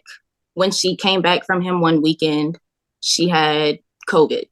She caught COVID really bad, like barking, cough, hot fever. It was a lot to deal with. After that, I let him know, hey, there has to be some health precautions. I don't think that it would be smart for her to stay overnights right now, because you're still going out places. You're not taking the proper precautions to make sure that she doesn't catch anything. And I know that it came from when she was there, because the other child's mother had also tested positive for COVID. So that was why the weekend visitations had changed. However, he was still able to see her at any point. He had my address, he had my phone number, my mom's phone number, my whole family. They all have his number, and they're all in contact with him during this time frame. Now, when you say Mr. Weatherall was able to see Zara, what do you mean by that? Are you talking about just not weekends? Are you talking about, what do you mean by that? Can you clarify? Yes, so he was able to pick her up. He can take her places. I just wanted her to be able to come back home at the end of the day. That was it. And did Mr. Weatherall, in fact, do that? Did he do that on a consistent basis? No, he didn't. Okay. Was there also during that 2021, early 2021 timeframe, was there also a domestic violence incident that took place that Zara witnessed that you were concerned about? Yes. Yes. So I invited Paris out to go to dinner with Zara and I. We went out to eat, came back. I let them have some time together at the house. Zara started getting tired, and so I was going to put her to bed. Time was getting too late for me. I asked Paris to leave. He refused to leave the house. And it got to the point where a physical altercation happened. I hit him to get him to get out, and he hit me back. And I ran to Zara's room and locked myself in there, called my family, and called the police. And they had to come and escort him out. There was what is it called? It would be criminal trespassing if he came back over there. Was there any other incidents actually at Mr. Weatherall's home when Zara was staying there involving someone else other than you? Yes, in 2019, she was some months old. I was going to work. I get a phone call from Paris, and he's saying, I need to come and pick up the baby. And I'm like, what's going on? And he says, this itch over here trying to, she done called the cops. She done called the cops. And the person he was referencing was the other child's mother. There had been a domestic altercation where something occurred. Paris was holding Zara. She was throwing things at him. She threw juice on Zara. When I'm going to object to that, it's starting to get into hearsay. Oh, right. But I have. I'll sustain that unless you have additional evidence, Ms. Miller. When I can finish what I was. Well, no. You can't say anything. There's anything until the judge rules. Yes, Your Honor. But let me just ask. Did you have who did this information come from? Did it come from Mr. Weatherall himself or someone else? Did he admit all this to you? Yes, Mr. Weatherall admitted this to me. And when I came to pick Zara up, she had red juice stains all over her skin and clothes. Okay, I'll move on. So you said that was in 2019. Yes, correct. All right. So let's kind of move along in the timeline. We've kind of gone through 2018 to when you came back from basic training and COVID. Now, Mr. Weatherall saw Zara in the fall. He saw her in the fall of 2021, correct? Correct. Was that overnight? No, it wasn't. When was the next time that Mr. Weatherall saw Zara after fall of 2021? The Father's Day of 2022. Okay. And do you remember the next time after that Mr. Weatherall has seen Zara in person? February of 2023. Okay. And were any of those 3 visits one-on-one with Mr. Weatherall and Zara alone? No. There was always either his other daughter or one of his female friends or the other child's mother, but it's never like just Zara and Paris. Okay. Now, I want to go ahead and share my screen again. Now, did Exhibit R5, Respondent 5, that's labeled coming to Texas. Did you have a conversation with Mr. Weatherall about him coming to Texas to visit Zara when you were stationed there that year in 2022? Yes, that's correct. He said it about 2 or 3 times that he was going to come and visit. At some point, he even said he had actually already bought the ticket and he was just looking for hotels and transportation. Okay.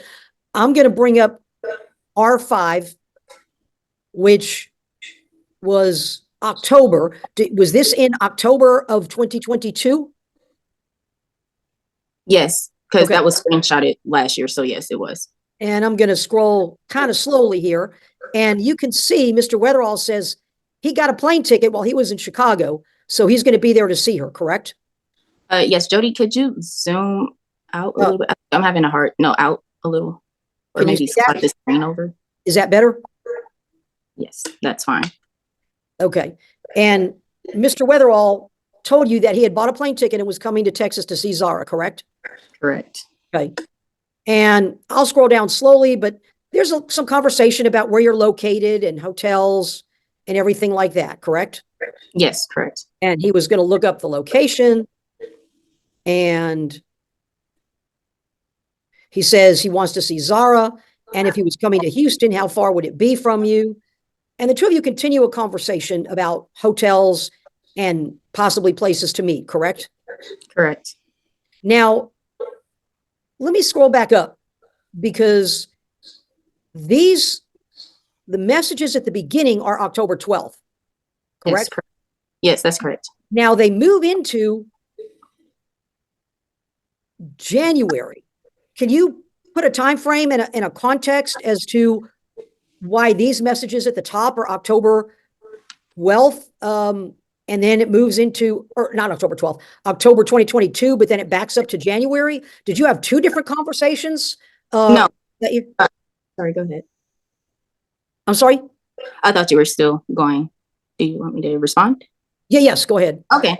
So what it looks like, when these were added into the OneDrive, they were swapped in order. So the second thread as well as the third thread should be the first two. So you have January 11th, 2022 in the second one, and then you have January 13th of 2022 for the last one.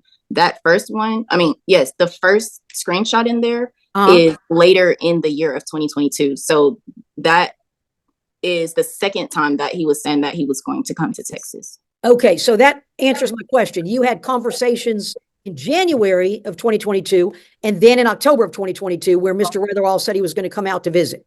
Yes, correct. Okay. Did in fact Mr. Weatherall ever come out to visit? He never came. Okay.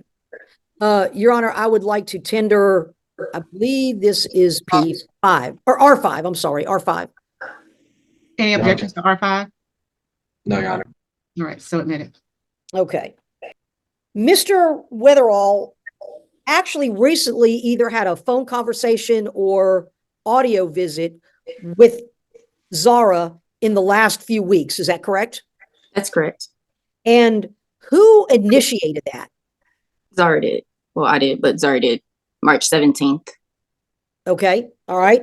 Now, prior to March 17th of this year, do you remember the last time Zara actually had any communication, either audio, by phone, or video with Mr. Weatherall? Yes, she usually FaceTimes, or sometimes voice calls, but she usually just FaceTimes, but her iPad, sometimes that. The last time before March of this year that she spoke to him, that's the question, right? Yes. That would be maybe April. Well, where she's called, she didn't get through.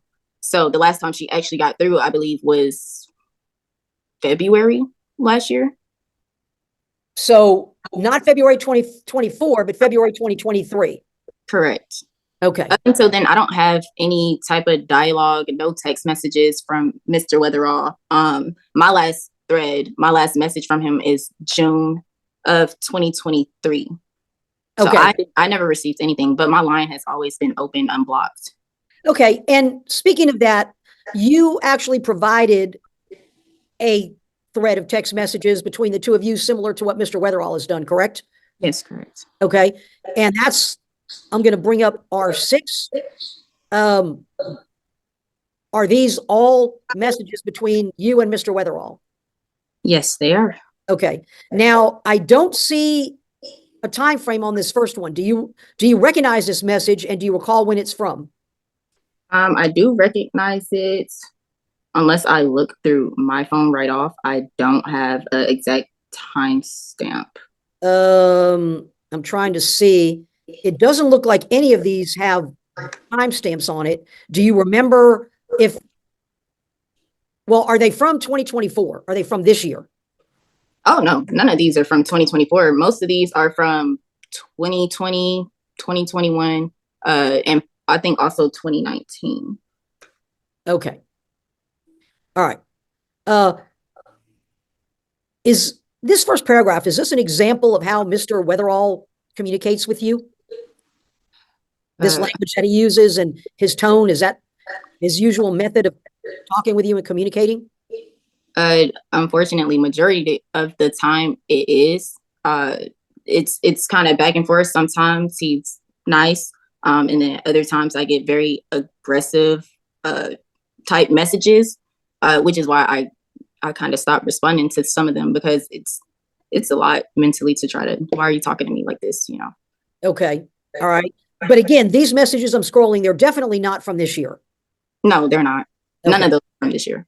Okay. Now, here we do have a date, Sunday, February 12th. Do you recall what year that would be?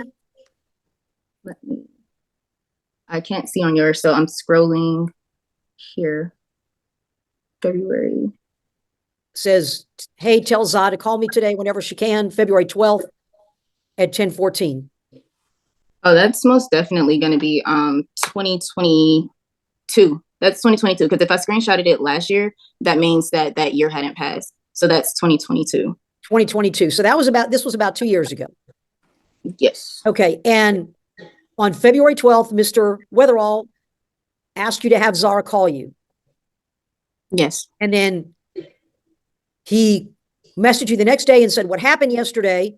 And you, in fact, did have Zara call, correct? Correct. Okay. I'm sorry, Jody, correction.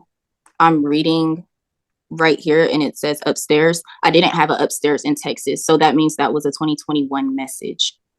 Okay. I had an upstairs in that home. 2021. Okay. That's correct. All right. And it wouldn't have been from last year, 2023? No, no. Okay. All right. So you had Zara call back? Yes. All right.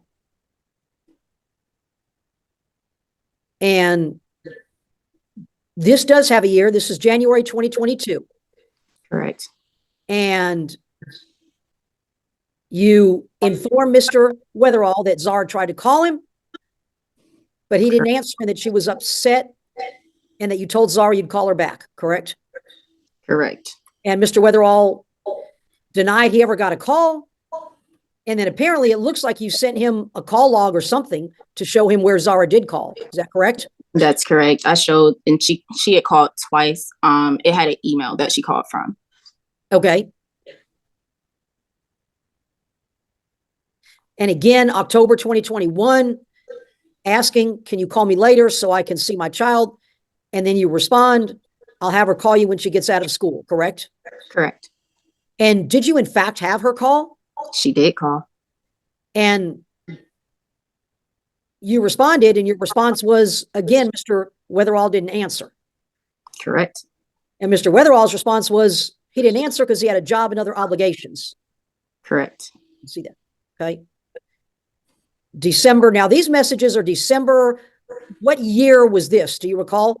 Yes, that was the end of December 2022 because I was trying to, because Zara hadn't seen Paris since June, I was trying to see if I could get them to meet up and, so she can spend time with him. So this was the end of 2022. Okay. And it looks like the two of you were talking about schedules and meeting someplace. Yes. And in fact, is this one of those 3 meetings that in the last 2.5 years that Mr. Weatherall did actually have in December of 2022? No, she never got to see him in December. We couldn't get it together. He was working 2 jobs, so his schedule wouldn't align with our availability. Okay. All right. This is just a repeat. Yep. And you can see the date under this on the next message is November 8, 2021. He messaged you and says, just trying to make sure she's alive and breathing, correct? Yes. And you do say that when she wakes up, you'll have Zara call, correct? Correct. Okay. All right.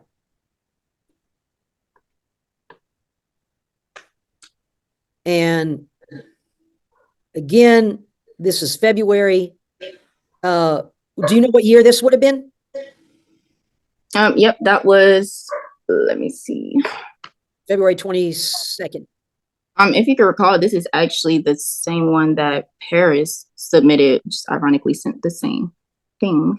I believe that was 2020, what, 1 or 2? No, I think that was 2. Oh, no, that was last year. Okay. Definitely last year. And you informed him that she called yesterday twice. Yes. And again, he says, oh, it's my bad. Correct. I didn't see. Correct. And then another request to have her call you on February 25th, and you can see how the request is phrased. Yes, correct. And I can confirm it is 2023 for these messages. Okay, so these are a little over a year ago. Okay. Correct. All right. And your Mr. Weatherall is telling you to set up her iPad so she can call you. And you do inform him that her iPad is set up. And you inform Mr. Weatherall that if Zara doesn't call him when you ask her to, just to let you know, and you'll help facilitate, correct? Correct. Correct. Okay. All right. And these are all from 2021. I don't need to really go through them, but you can see these are 2021, June of 2021.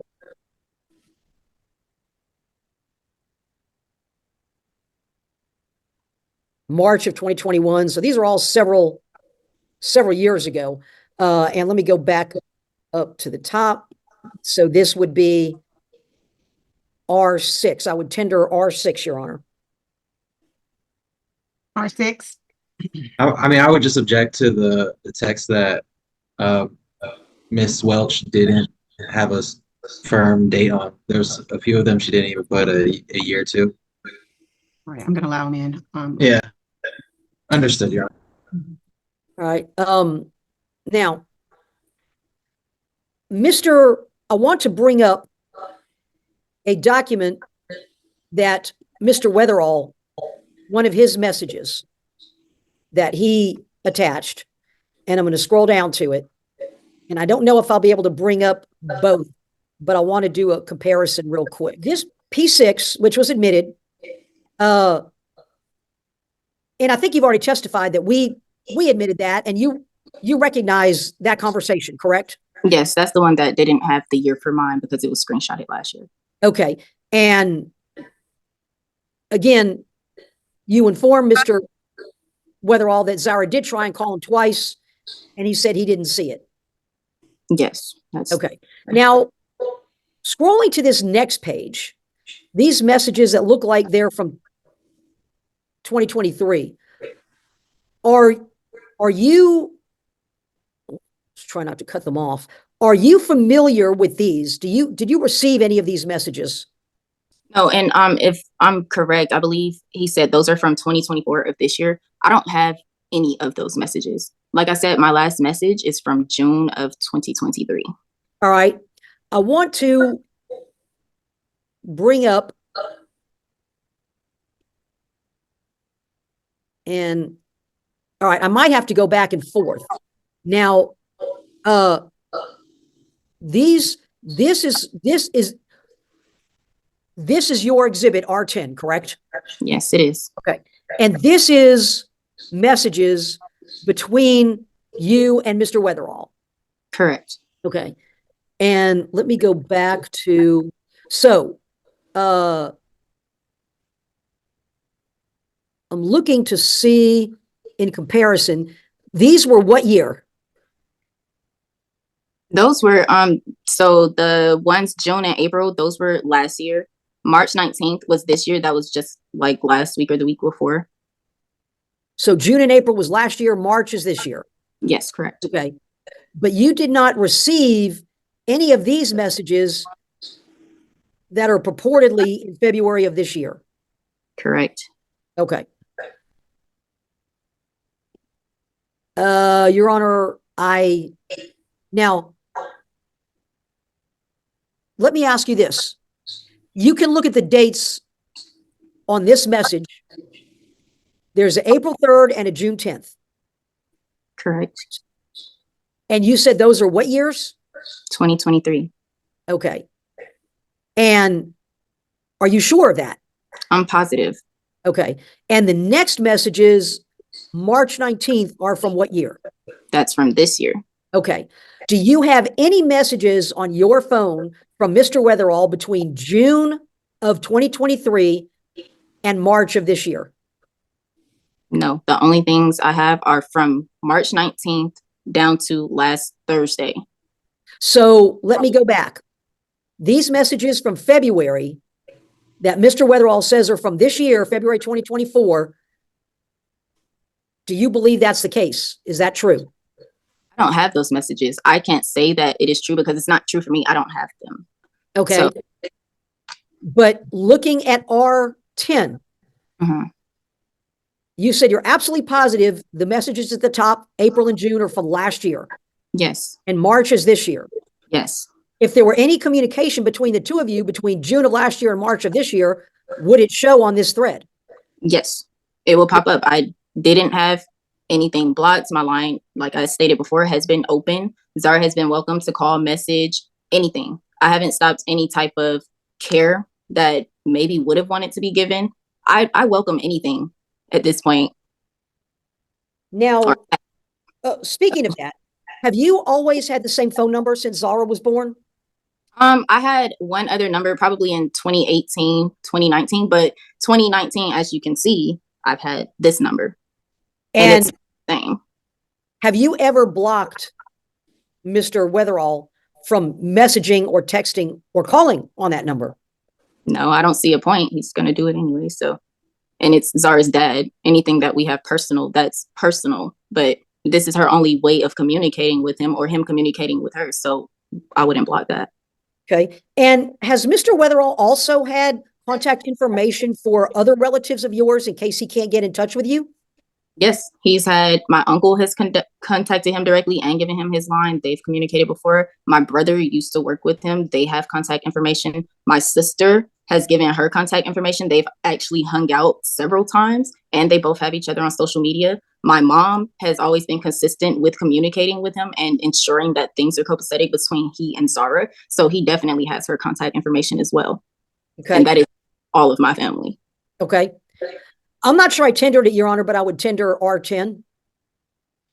Right. Any objections to R10? No objection, Your Honor. All right. Now, we heard testimony from Mr. Weatherall that he filed a legitimation in Cobb County in 2021, correct? Correct. And Mr. Weatherall said that he dropped it because you were in DeKalb County and, quote, nothing happened for 2 years. Do you recall that testimony? I do recall it speaking to the clerk and saying that he had submitted another one. Yes. But you recall what Mr. Weatherall just said in his testimony a short while ago. Yes, I recall him saying that on this. All right. Now, I'm going to bring up R7, Respondent 7, which is the order dismissing the Cobb County case. And it was dismissed for want of prosecution. And it was set for a hearing on April 3rd after both parties receiving proper notice. Correct? That's what this notice says? That is what this notice says. Okay. And Mr. Weatherall never showed up on April 3rd, and so it was dismissed for want of prosecution 10 days later, correct? Correct. Okay. Plan. I just want to scroll through it. The things that we do have an agreement on are that you would be primary physical custodian and be the final decision maker on healthcare, extracurricular, religion, and education, correct? Correct. Okay. And scrolling down, now you actually have in here alternate weekends. You don't limit it to once a month. You offered alternate weekends from the end of school until Sunday at 6. Correct. But you also specify that parenting time should be exercised in Tennessee. Yes. And why do you believe it's in Zara's best interest for that weekend parenting time to take place in Tennessee? Well, let's put it this way. Zara hasn't been around Paris a lot in these last few years. And she's, all she's known all the way up until now is just me, just being here, being wherever I'm at, being in the same state of where I am. She also has a regular routine out here. And just for the sake of comfortability for her, I think it would be better for, their parenting time to be out here. I'm not asking to go anywhere. This is specifically Paris and Zara, and they can do whatever. I just don't think that it would be in her best interest to go out to Georgia so soon, if this is granted, if the legitimation is granted and this parenting plan goes into place. I think she's going to have a hard time adjusting, as well as those car rides are really hard on her. So it's a lot of factors that go into it, but primarily. How far is the car ride time-wise from between your residence and Mr. Weatherall's? I don't know his residence, but from my residence to Georgia, let's give a rough estimate of like Decatur. it would be about 6 to 6.5 hours driving. Where we're located is in Memphis. Near Memphis? Yes. Okay. All right. Now, as far as weekends, should the court grant the legitimation and visitation, what is your feeling about Zara driving in a car for 6 hours Friday night and then 6 hours on Sunday? As I stated prior, it's very tough on her to be in the car for that long. We've had road trips before going on vacations, and it can be a lot on her. She gets bored very easily. She has to use the restroom constantly. She gets hungry all the time. And then that's going to add more time into the ride because you're going to have to stop and, and it's a lot. And a lot of times she'll complain about being sore or not wanting to sit in the seat because her backside is hurting. So it's a lot of discomfort, I would say, with long car rides. But if they're back to back, I think that'll be worse because that's essentially like 12 hours within 24 hours. Okay. So that could be a lot. Okay. Now, scrolling down, we've got holidays here: Christmas, Thanksgiving, spring break, Mother's Day, Father's Day, certain federal holidays. I don't need to go through them. We've alternated them and split them. However, for your parenting plan, you were requesting that for this calendar year, should the court grant the legitimation and parenting time, that all of Mr. Weatherall's parenting time for this year, spring break is kind of moot because that's over now. But we're asking that Mr. Weatherall, you're asking that Mr. Weatherall show his commitment and exercised several weekend parenting times in Tennessee before we go into any kind of spring break or summer break. And you have kind of a graduated time where if Mr. Weatherall exercises parenting time on the weekends in Tennessee to get back to knowing her, the original plan had him exercising parenting time in Tennessee at least a couple weekends before spring break, correct? Correct. And then if he exercised those parenting times, you were okay with spring break? Yes. And then if he exercised spring break, you were okay with him summer, which you had offered 1 week. And then if he exercised summer, then he would be able to have Thanksgiving and or Christmas, and all of that would be in Georgia. Should he begin to exercise in Tennessee and show the commitment that he's willing to make the effort, correct? Yes. What I was hoping for by adding those contingencies was consistency. That is what's been lacking since I've had Zara, since I was pregnant with Zara. There hasn't been enough consistency. And at this point, she's 5. She's a completely different person than when she was 2 or 1 or 5 months. So this is someone you have to relearn. You have to relearn her. It's a lot that comes with it. So assuming that he can stick to that schedule and really put in the work and the effort to try to get to know her as a 5-year-old, as a toddler, then I would be fine with that. And if she's comfortable, I'm comfortable. It's not about me. It's about Zara. Okay.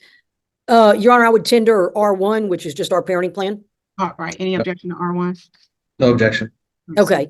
And I don't think we're far apart, but just for the record, I want to show your financial information. R2, this is your LES that shows your income, correct? Yes, that's correct. And your income, you can see total income. And how frequently do you get a paycheck? I get paid twice a week. I only get statements for 1 month though. So this is what I make in 1 month. Okay. So where it says total gross income, 6135, that's what you make in 1 month. 6153. Yes, that's what I make in 1 month. Yes. Okay. Tender R2, Your Honor. Any objection to R2? No, Your Honor. Okay. R4 is your child support worksheet. And you can see we've got your income at $61.53 a month, which is on your LES. And we have Mr. Weatherall's income at $35.83, although it's not really clear, but that's what we have as income, correct? Yes, that's correct. Okay. And just to clarify, Zara is covered by TRICARE health insurance, correct? Yes. So there's no cost for health insurance for TRICARE. There's not. The only thing I pay for is her dental insurance, which Okay. is not covered under the same plan. Okay. And do you have any childcare, work-related childcare expenses right now? No, not right off. No, I don't. Okay. So this worksheet is based just on your incomes. Literally. No deviations, no health insurance cost, and no childcare cost. Right. All right. Childcare is extracurricular, and I don't think that needs to go into this. That's something that can be figured out separately if this goes, the legitimation is granted. Okay. Would you ask that those expenses be split equally?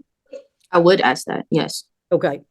And actually, our worksheets are similar. We've got a child support obligation for Mr. Weatherall of $453 a month, correct? Correct. And that's basically similar to what they had, except Mr. Weatherall wants a $200 a month travel deviation. Correct. Okay. Your Honor, I would tender R4.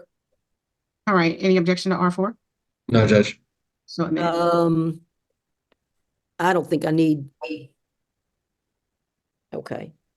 So last question that I'll ask you, Ms. Welch, why is it that you are objecting to the legitimation or parenting time, even though you have submitted a parenting plan in the event the judge orders it? Why do you believe it's in Zara's best interest to deny the legitimation?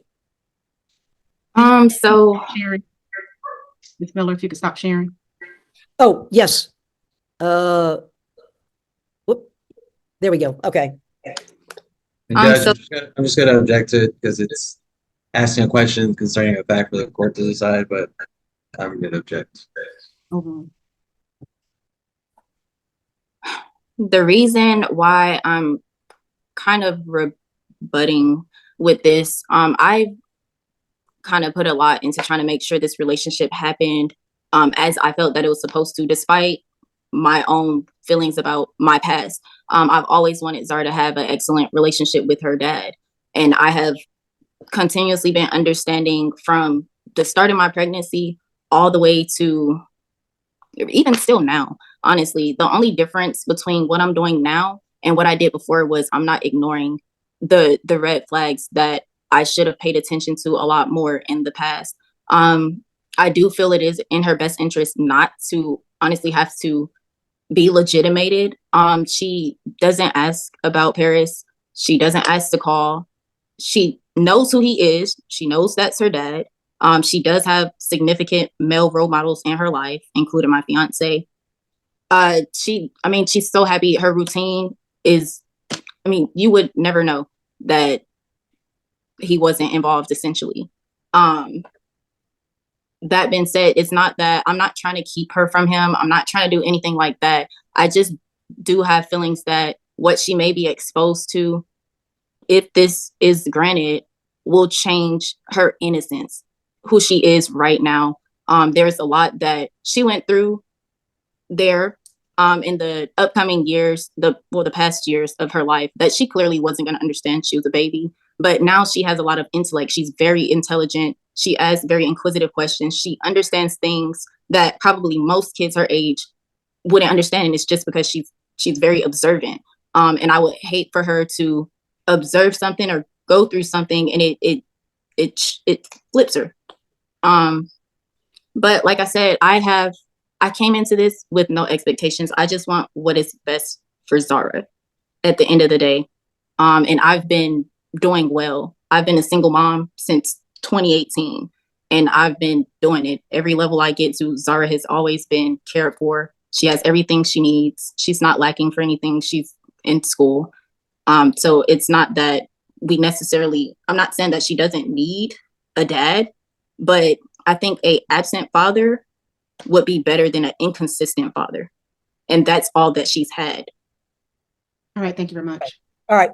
That's all, Your Honor. No further questions. All right. We're going to do a cross-examination and take a break. was gonna say, no, I don't have any questions for Ms. Welch. Okay. We need to take a break. I have a 3:00 matter I'm gonna handle very quickly, and we'll come back in about 10 minutes. I'll see you back here at 4:15. Yes, Your Honor. Indicated, Ms. Martinez, that you did not wish to examine Ms. Welch, is that right? That's correct, Your Honor. All right. Do we have any additional witnesses, Ms. Miller? No, Your Honor. All right, at this time then, let's do closing. I'm fine with waiving and closing if Ms. Miller is Your Honor. All right, Ms. Miller. Okay. Your Honor, Zara deserves a father who's going to be in her life on a consistent basis, particularly with the distance between the two parties. Mr. Weatherall has not shown by his behavior that he's willing to do this. In fact, everything about his past behavior shows otherwise. He has not financially supported the child since her birth. $665 over 5 years. He's had only 3 in-person visits with Zara in the last 2.5 years, which is half of her life.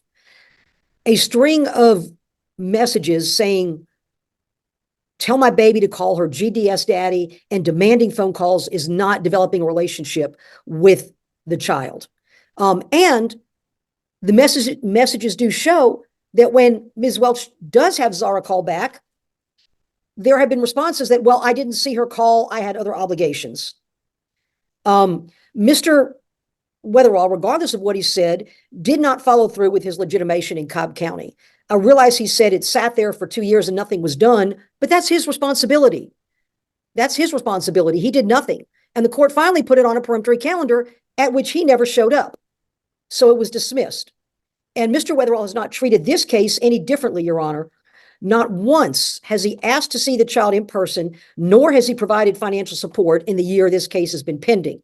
You would think that being under a microscope and getting in front of a judge would be incentive to do that, but he has done neither.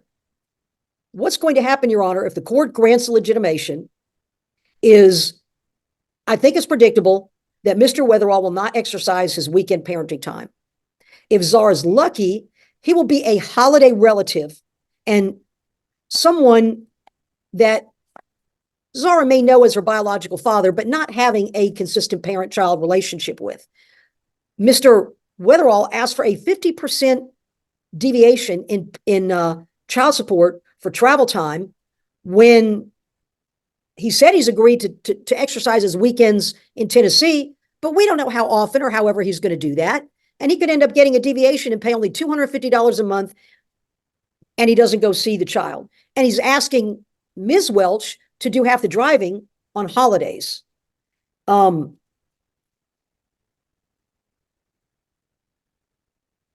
This is a person who has not paid any child support, arguably, for 5+ years, has seen the child 3 times in the past 2.5 years, abandoned the first legitimation he filed, made no attempt to secure a consistent relationship with the child when she was in Georgia. Remember, Your Honor, they were here for 1.5 years before she went to Texas, and then they were here from December 2022 until August of 2023. I understand that Mr. Weatherall may say, well, I didn't have any rights, but that doesn't mean that he can't follow up on it. There's no evidence to suggest that he will follow up and see this child. How can it be in the best interest of a child to have a legal father who sees her only on holidays and not to let her move on? And sometimes, as Ms. Welch testified, it can be in the best interest of a child to have another consistent male figure than a biological father who's not going to make the effort. I know parents relocate all the time, Your Honor. I've had cases where parents are literally on different coasts and we have parenting time. But in those cases, Your Honor, usually 2 things are true that are not true in this case. The child is older and has had a chance to establish a relationship with the non-custodial parent. This child is very young. This child doesn't have much of a bond with her father. It's going to be harder to build that up after we have this distance. Mr. Weatherall didn't do anything to cement that bond while the child was here. How can we think that he will do it when there's a 6-hour drive car drive away. The case law is replete, Your Honor, with situations where legitimations have been denied with facts similar to this: lack of contact, no financial support, delay in legitimating. And I know that the first legitimation was filed in 2021, 2 years after her birth, but essentially it was abandoned. This legitimation wasn't filed until 4.5 years after her birth. If the court does find that it's in the best interest of the child to legitimate and visitation, we would ask that the court adopt our parenting plan, which has some sort of incentive for Mr. Weatherall to exercise his parenting time and not leave Zara twisting in the wind. And is he gonna come see her every month, or is he just gonna see her a couple times a year, Thanksgiving or Christmas, spring break, and then maybe during the summer? So we would ask that the court deny the legitimation and order child support. Again, the worksheets, quite frankly, are almost identical. It's just a question of whether the court gives a travel deviation. I think both worksheets had somewhere around $450 a month child support, and both incomes similar. I think it's disingenuous for Mr. Weatherall to ask for a travel time deviation when we're not even sure he's going to exercise parenting time and really hasn't supported the child anyway in the last 5 years.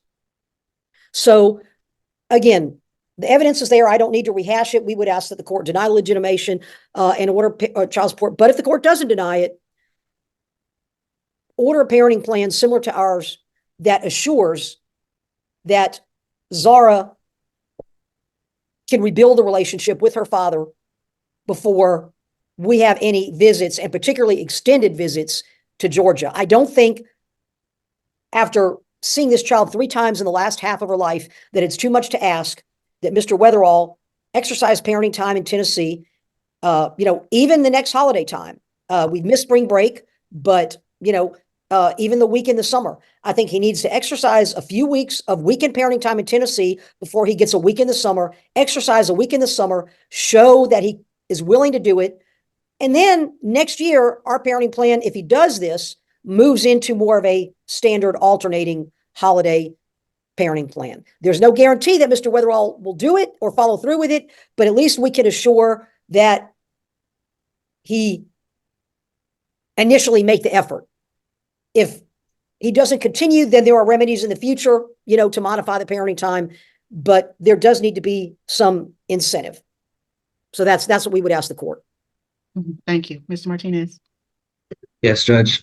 We are asking that the court grant this legitimation today. I think we heard from both sides that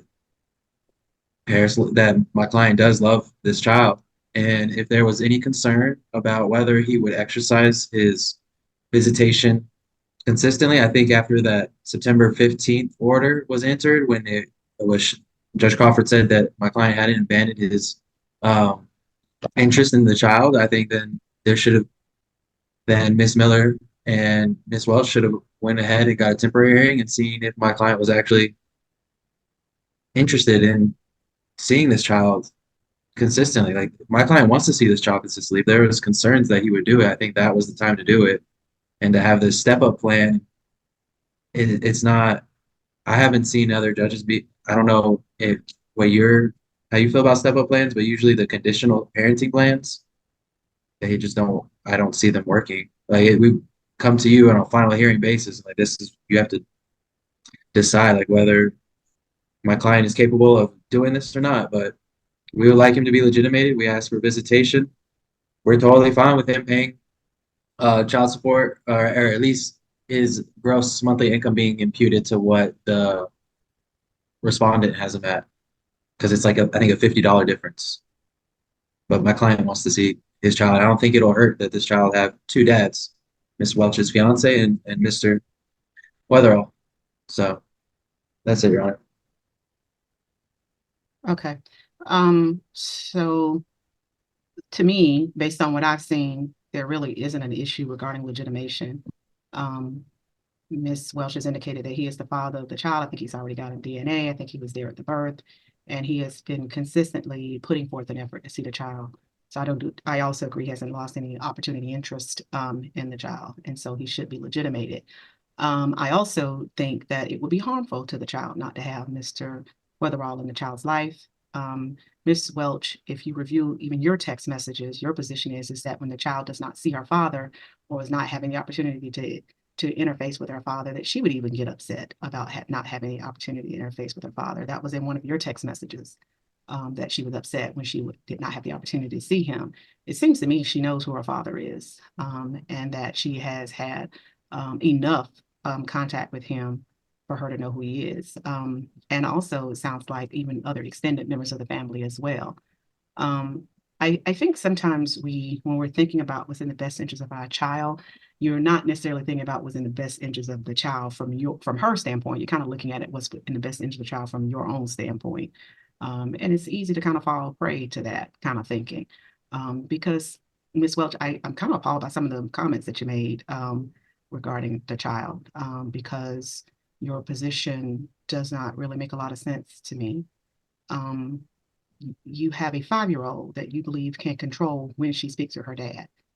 I don't know how well adjusted she is, but she needs your encouragement, because that's what co-parenting is about. So it's not she whenever she wants to call or whenever she feels like calling, and she's intelligent enough to make those decisions on her own. No, that's not co-parenting. Co-parenting is making the phone calls when they're appropriate to make them, returning the phone calls at the appropriate amount of time, and not waiting for the 5-year-old to decide it's a good day to call her dad, because she may be intelligent, but she's 5. And so you have to be a part of that co-parenting and an opportunity for them to bond. Because I assure you that if you decide that you want to fracture relationships, you can fracture it, because you're the person that has most control over the child. And so you may not be mindful of it, but you can if you do not help encourage the relationship. Encouraging it is just as well as not. If you don't do anything, that's just as bad. Yes. I won't do anything. I will let my 5-year-old develop this relationship on her own. And that's not good. You have to participate in helping her develop a relationship with her father. You moved to Texas and you moved to Tennessee. Your child was conceived in Georgia. You were in Georgia. You moved. Okay. And so when you moved, these extenuating circumstances, those were a result of your choices. You made them, and you made them for the benefit of your family. Not saying they're good or bad choices, but they've been made, and there are consequences to those choices because you have a father that lives in Georgia. And so I don't know what type of relationship you all had before their relationship, obviously maybe not lengthy, extended to the extent that you know him like the back of your hand. Sometimes you have the opportunity to have those relationships and sometimes you don't, but these are your circumstances. And so this is the bed, and we got to make it up. And so, no, ma'am. Okay. Okay. So I think it's important. I honestly, I find it kind of disingenuous. I do not believe that Mr. Weatherall is filing legitimation claims just to bother you. I think he's filing the claims because he has a desire to be with his daughter. I don't think he's filing them just to see how it goes. And whether or not if he's perfect with regard to visitation, he may not be, because you live in Tennessee. It's a 6-hour drive. And financially, that is a lot on someone. I don't care if he's, how well you're doing. It's a lot on you financially, and it's a lot on you for time to try to make arrangements to see someone out of state when you have to drive 6 hours to go see them. I don't care if you're flying. It takes you 2 hours to get through the airport and 2 hours on the way back. It is just as long. It's just how the time is being used. And so it is a time-consuming process. And some months it may not be made, and other months it might be made. But I don't think that's necessarily the indictment because you moved. And so we have to keep those things in perspective. I think it's very difficult for me to understand how you live in Cobb County and you all could not arrange, this is not just you, this is for both of you, could not arrange an opportunity to meet the child when y'all are both in the same metro area at least. So that is on both of you, because you both have the opportunity to make things happen, and it didn't happen. Now, whose fault it is, I don't know. And guess what? From this point forward, I really don't care, and neither should you. Right now, you're going to move forward in positivity. So if it's whoever was causing the disconnect, doesn't matter. If right now you decide you're going to move forward, you're going to do what's in your child's best interest, and that is having a relationship with both of you, and trying to make sure that it works out as best you can. I do, however, agree that, and I applaud at least Mr.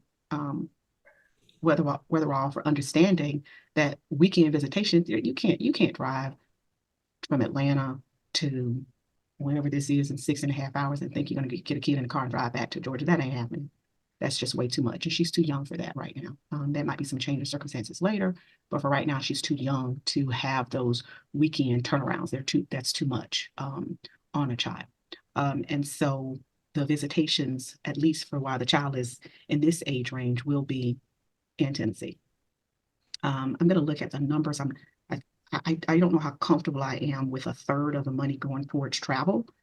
So they'll might give a deviation. It may not be this $200 deviation. But I understand there's travel, I do. But I also got to make sure the child is kind of taken care of as well. So we'll give a travel deviation, but we'll figure out what that is and try to figure out how to give it. So I need to look at, I haven't had a chance to actually look at your child support worksheets to figure out what that deviation might be for this court. We'll give a deviation. I'm not sure if it's going to be 200 though. I think that the regular visitations that we normally give on holidays, we'll split those how they normally are split. And we'll split the travel arrangements with regard to those longer timeframes. We're talking Thanksgiving, Christmas, spring break. What's the other one? Sometimes we have, well, most school systems now have at least some sort of extended fall break. So those types of breaks will have those times wherein it makes sense. You can come get the child on a Friday, return the child on next weekend or whatever. Those time frames are extended and the child can travel to Georgia during that time frame. I do, however, agree that we do have a graduation, at least a couple of visits where he will have to come before we start those extended visitations, because he does probably need to reacclimate a little bit since it's been a few years for like the extended. Like, I'm not sure that in Father's Day of 2022, was that a visual visit or an actual visit? That was an actual visit. It was just during the day. In February of 2023, was that an actual visit or audio visit or visual visit? That was the actual visit. So those were the two actual. Day. Okay. So actual visits. So it's been, it's been a little bit. So we'll probably do a couple of visits in Tennessee first. And then we can start the regular visitation so that there'll be times where she will meet with him there first, and then the regular visitations will start. I did not hear, and I don't know what Mr. Weatherall's home environment is. I will require that he take pictures of the living arrangements that he has for this child. That is her room where she sleeps, your apartment, how it looks. Those pictures, you'll take pictures of the environment, and you'll send those pictures to mom so that she'll know where the daughter is going to be staying. Do you have your own arrangements? Because I didn't hear anything about that. You're muted, Mr. Weather. Sorry. Yeah, I had trouble unmuting. Yes, I do. Yes, ma'am. Do you live on your own? Yes, ma'am. Okay. Let me ask you a question. When I say live on your own, what does that mean to you? That means that I'm the person on the lease. Okay. And are there other people in the home with you? Occasionally, my daughter. Okay. Yes, ma'am. Mm-hmm. So your mom or your brother, your cousin, your uncle, no, someone else lives with you? No, ma'am. Okay.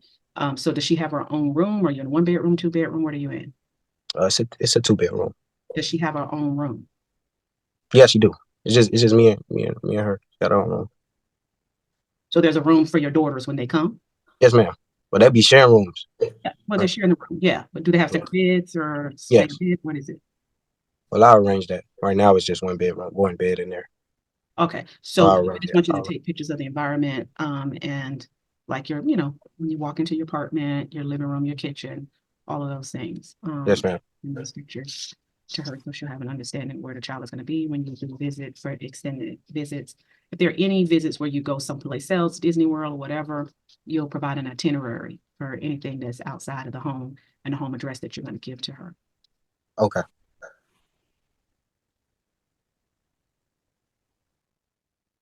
communication between the two of you will be done via text. If you make a phone call and you come to court and you tell me about your phone call, I'm going to ignore you. I'm going to pretend you're not even talking. Okay. So if you call me and you tell me about a phone call you made, I'm going to ignore you unless you have a text that corroborates what you just said in person. Okay. Everything that related to this matter, related to childcare, has to be in a text message or an email, has to be a way for me to see who said what, when they said it, and how they said it. All right. So I don't mind you talking about phone. It's not like I'm trying to prevent you from talking about phone. What I'm trying to say is if you got important matters, they need to be at least corroborated in text messages. So if you get off the phone, you have a great conversation, you know you're going to come pick her up at the airport, yada, yada, yada. You need to put that in text message or back in an email so you can confirm it in person. Okay. Because I don't want to deal with she said this when she said it. Okay. So just be mindful of that.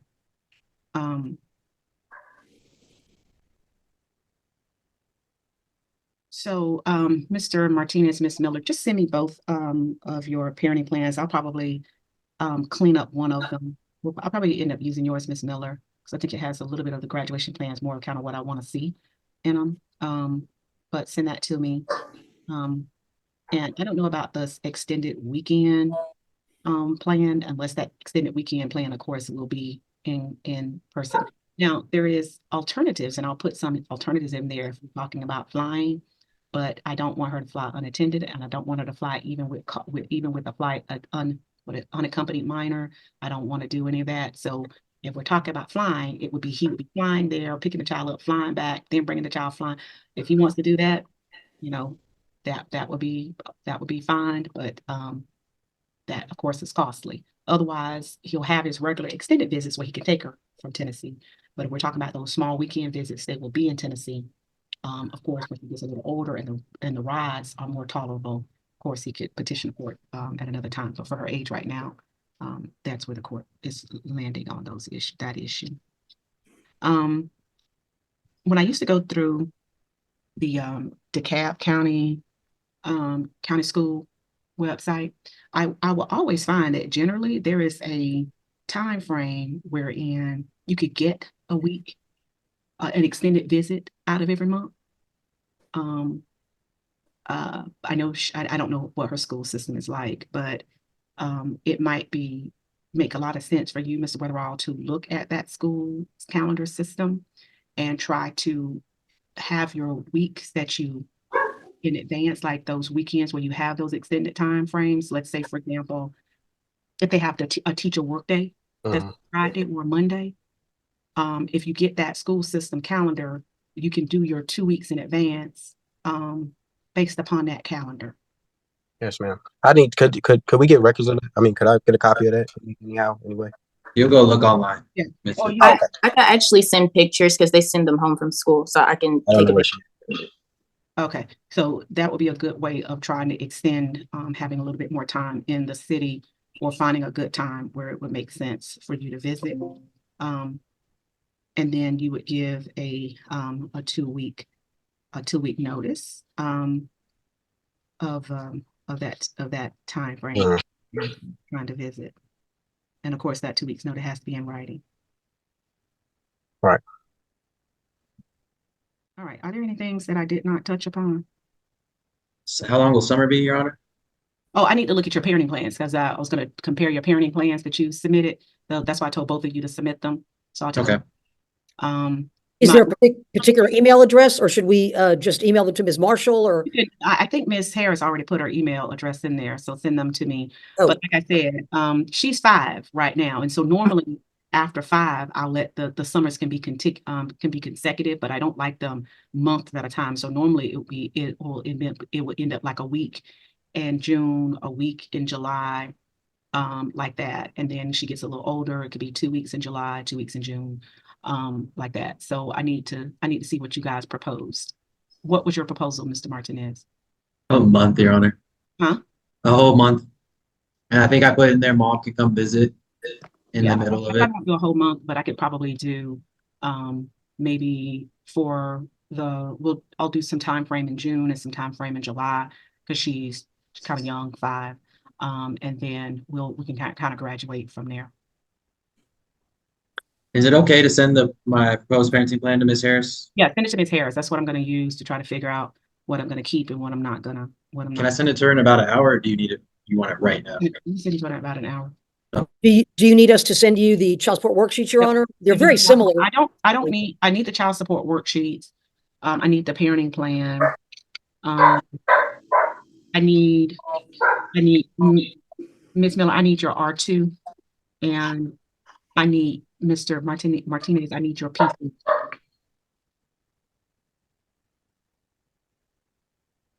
All right. That's the order of the court. So the court's going to draft the legitimation order as well as the parenting plan and child support worksheet. Well, I'm going to put something together. Sometimes I might send it, but if I do send him, I'll send it to Mr. Martinez. Ask him to draft whatever I don't complete. Okay. Okay. That does conclude my business with the court. Maybe dismiss, Your Honor. All right. No other business? No, thank you, Your Honor. No, Your Honor. Y'all free to leave. Thank you. Thank you.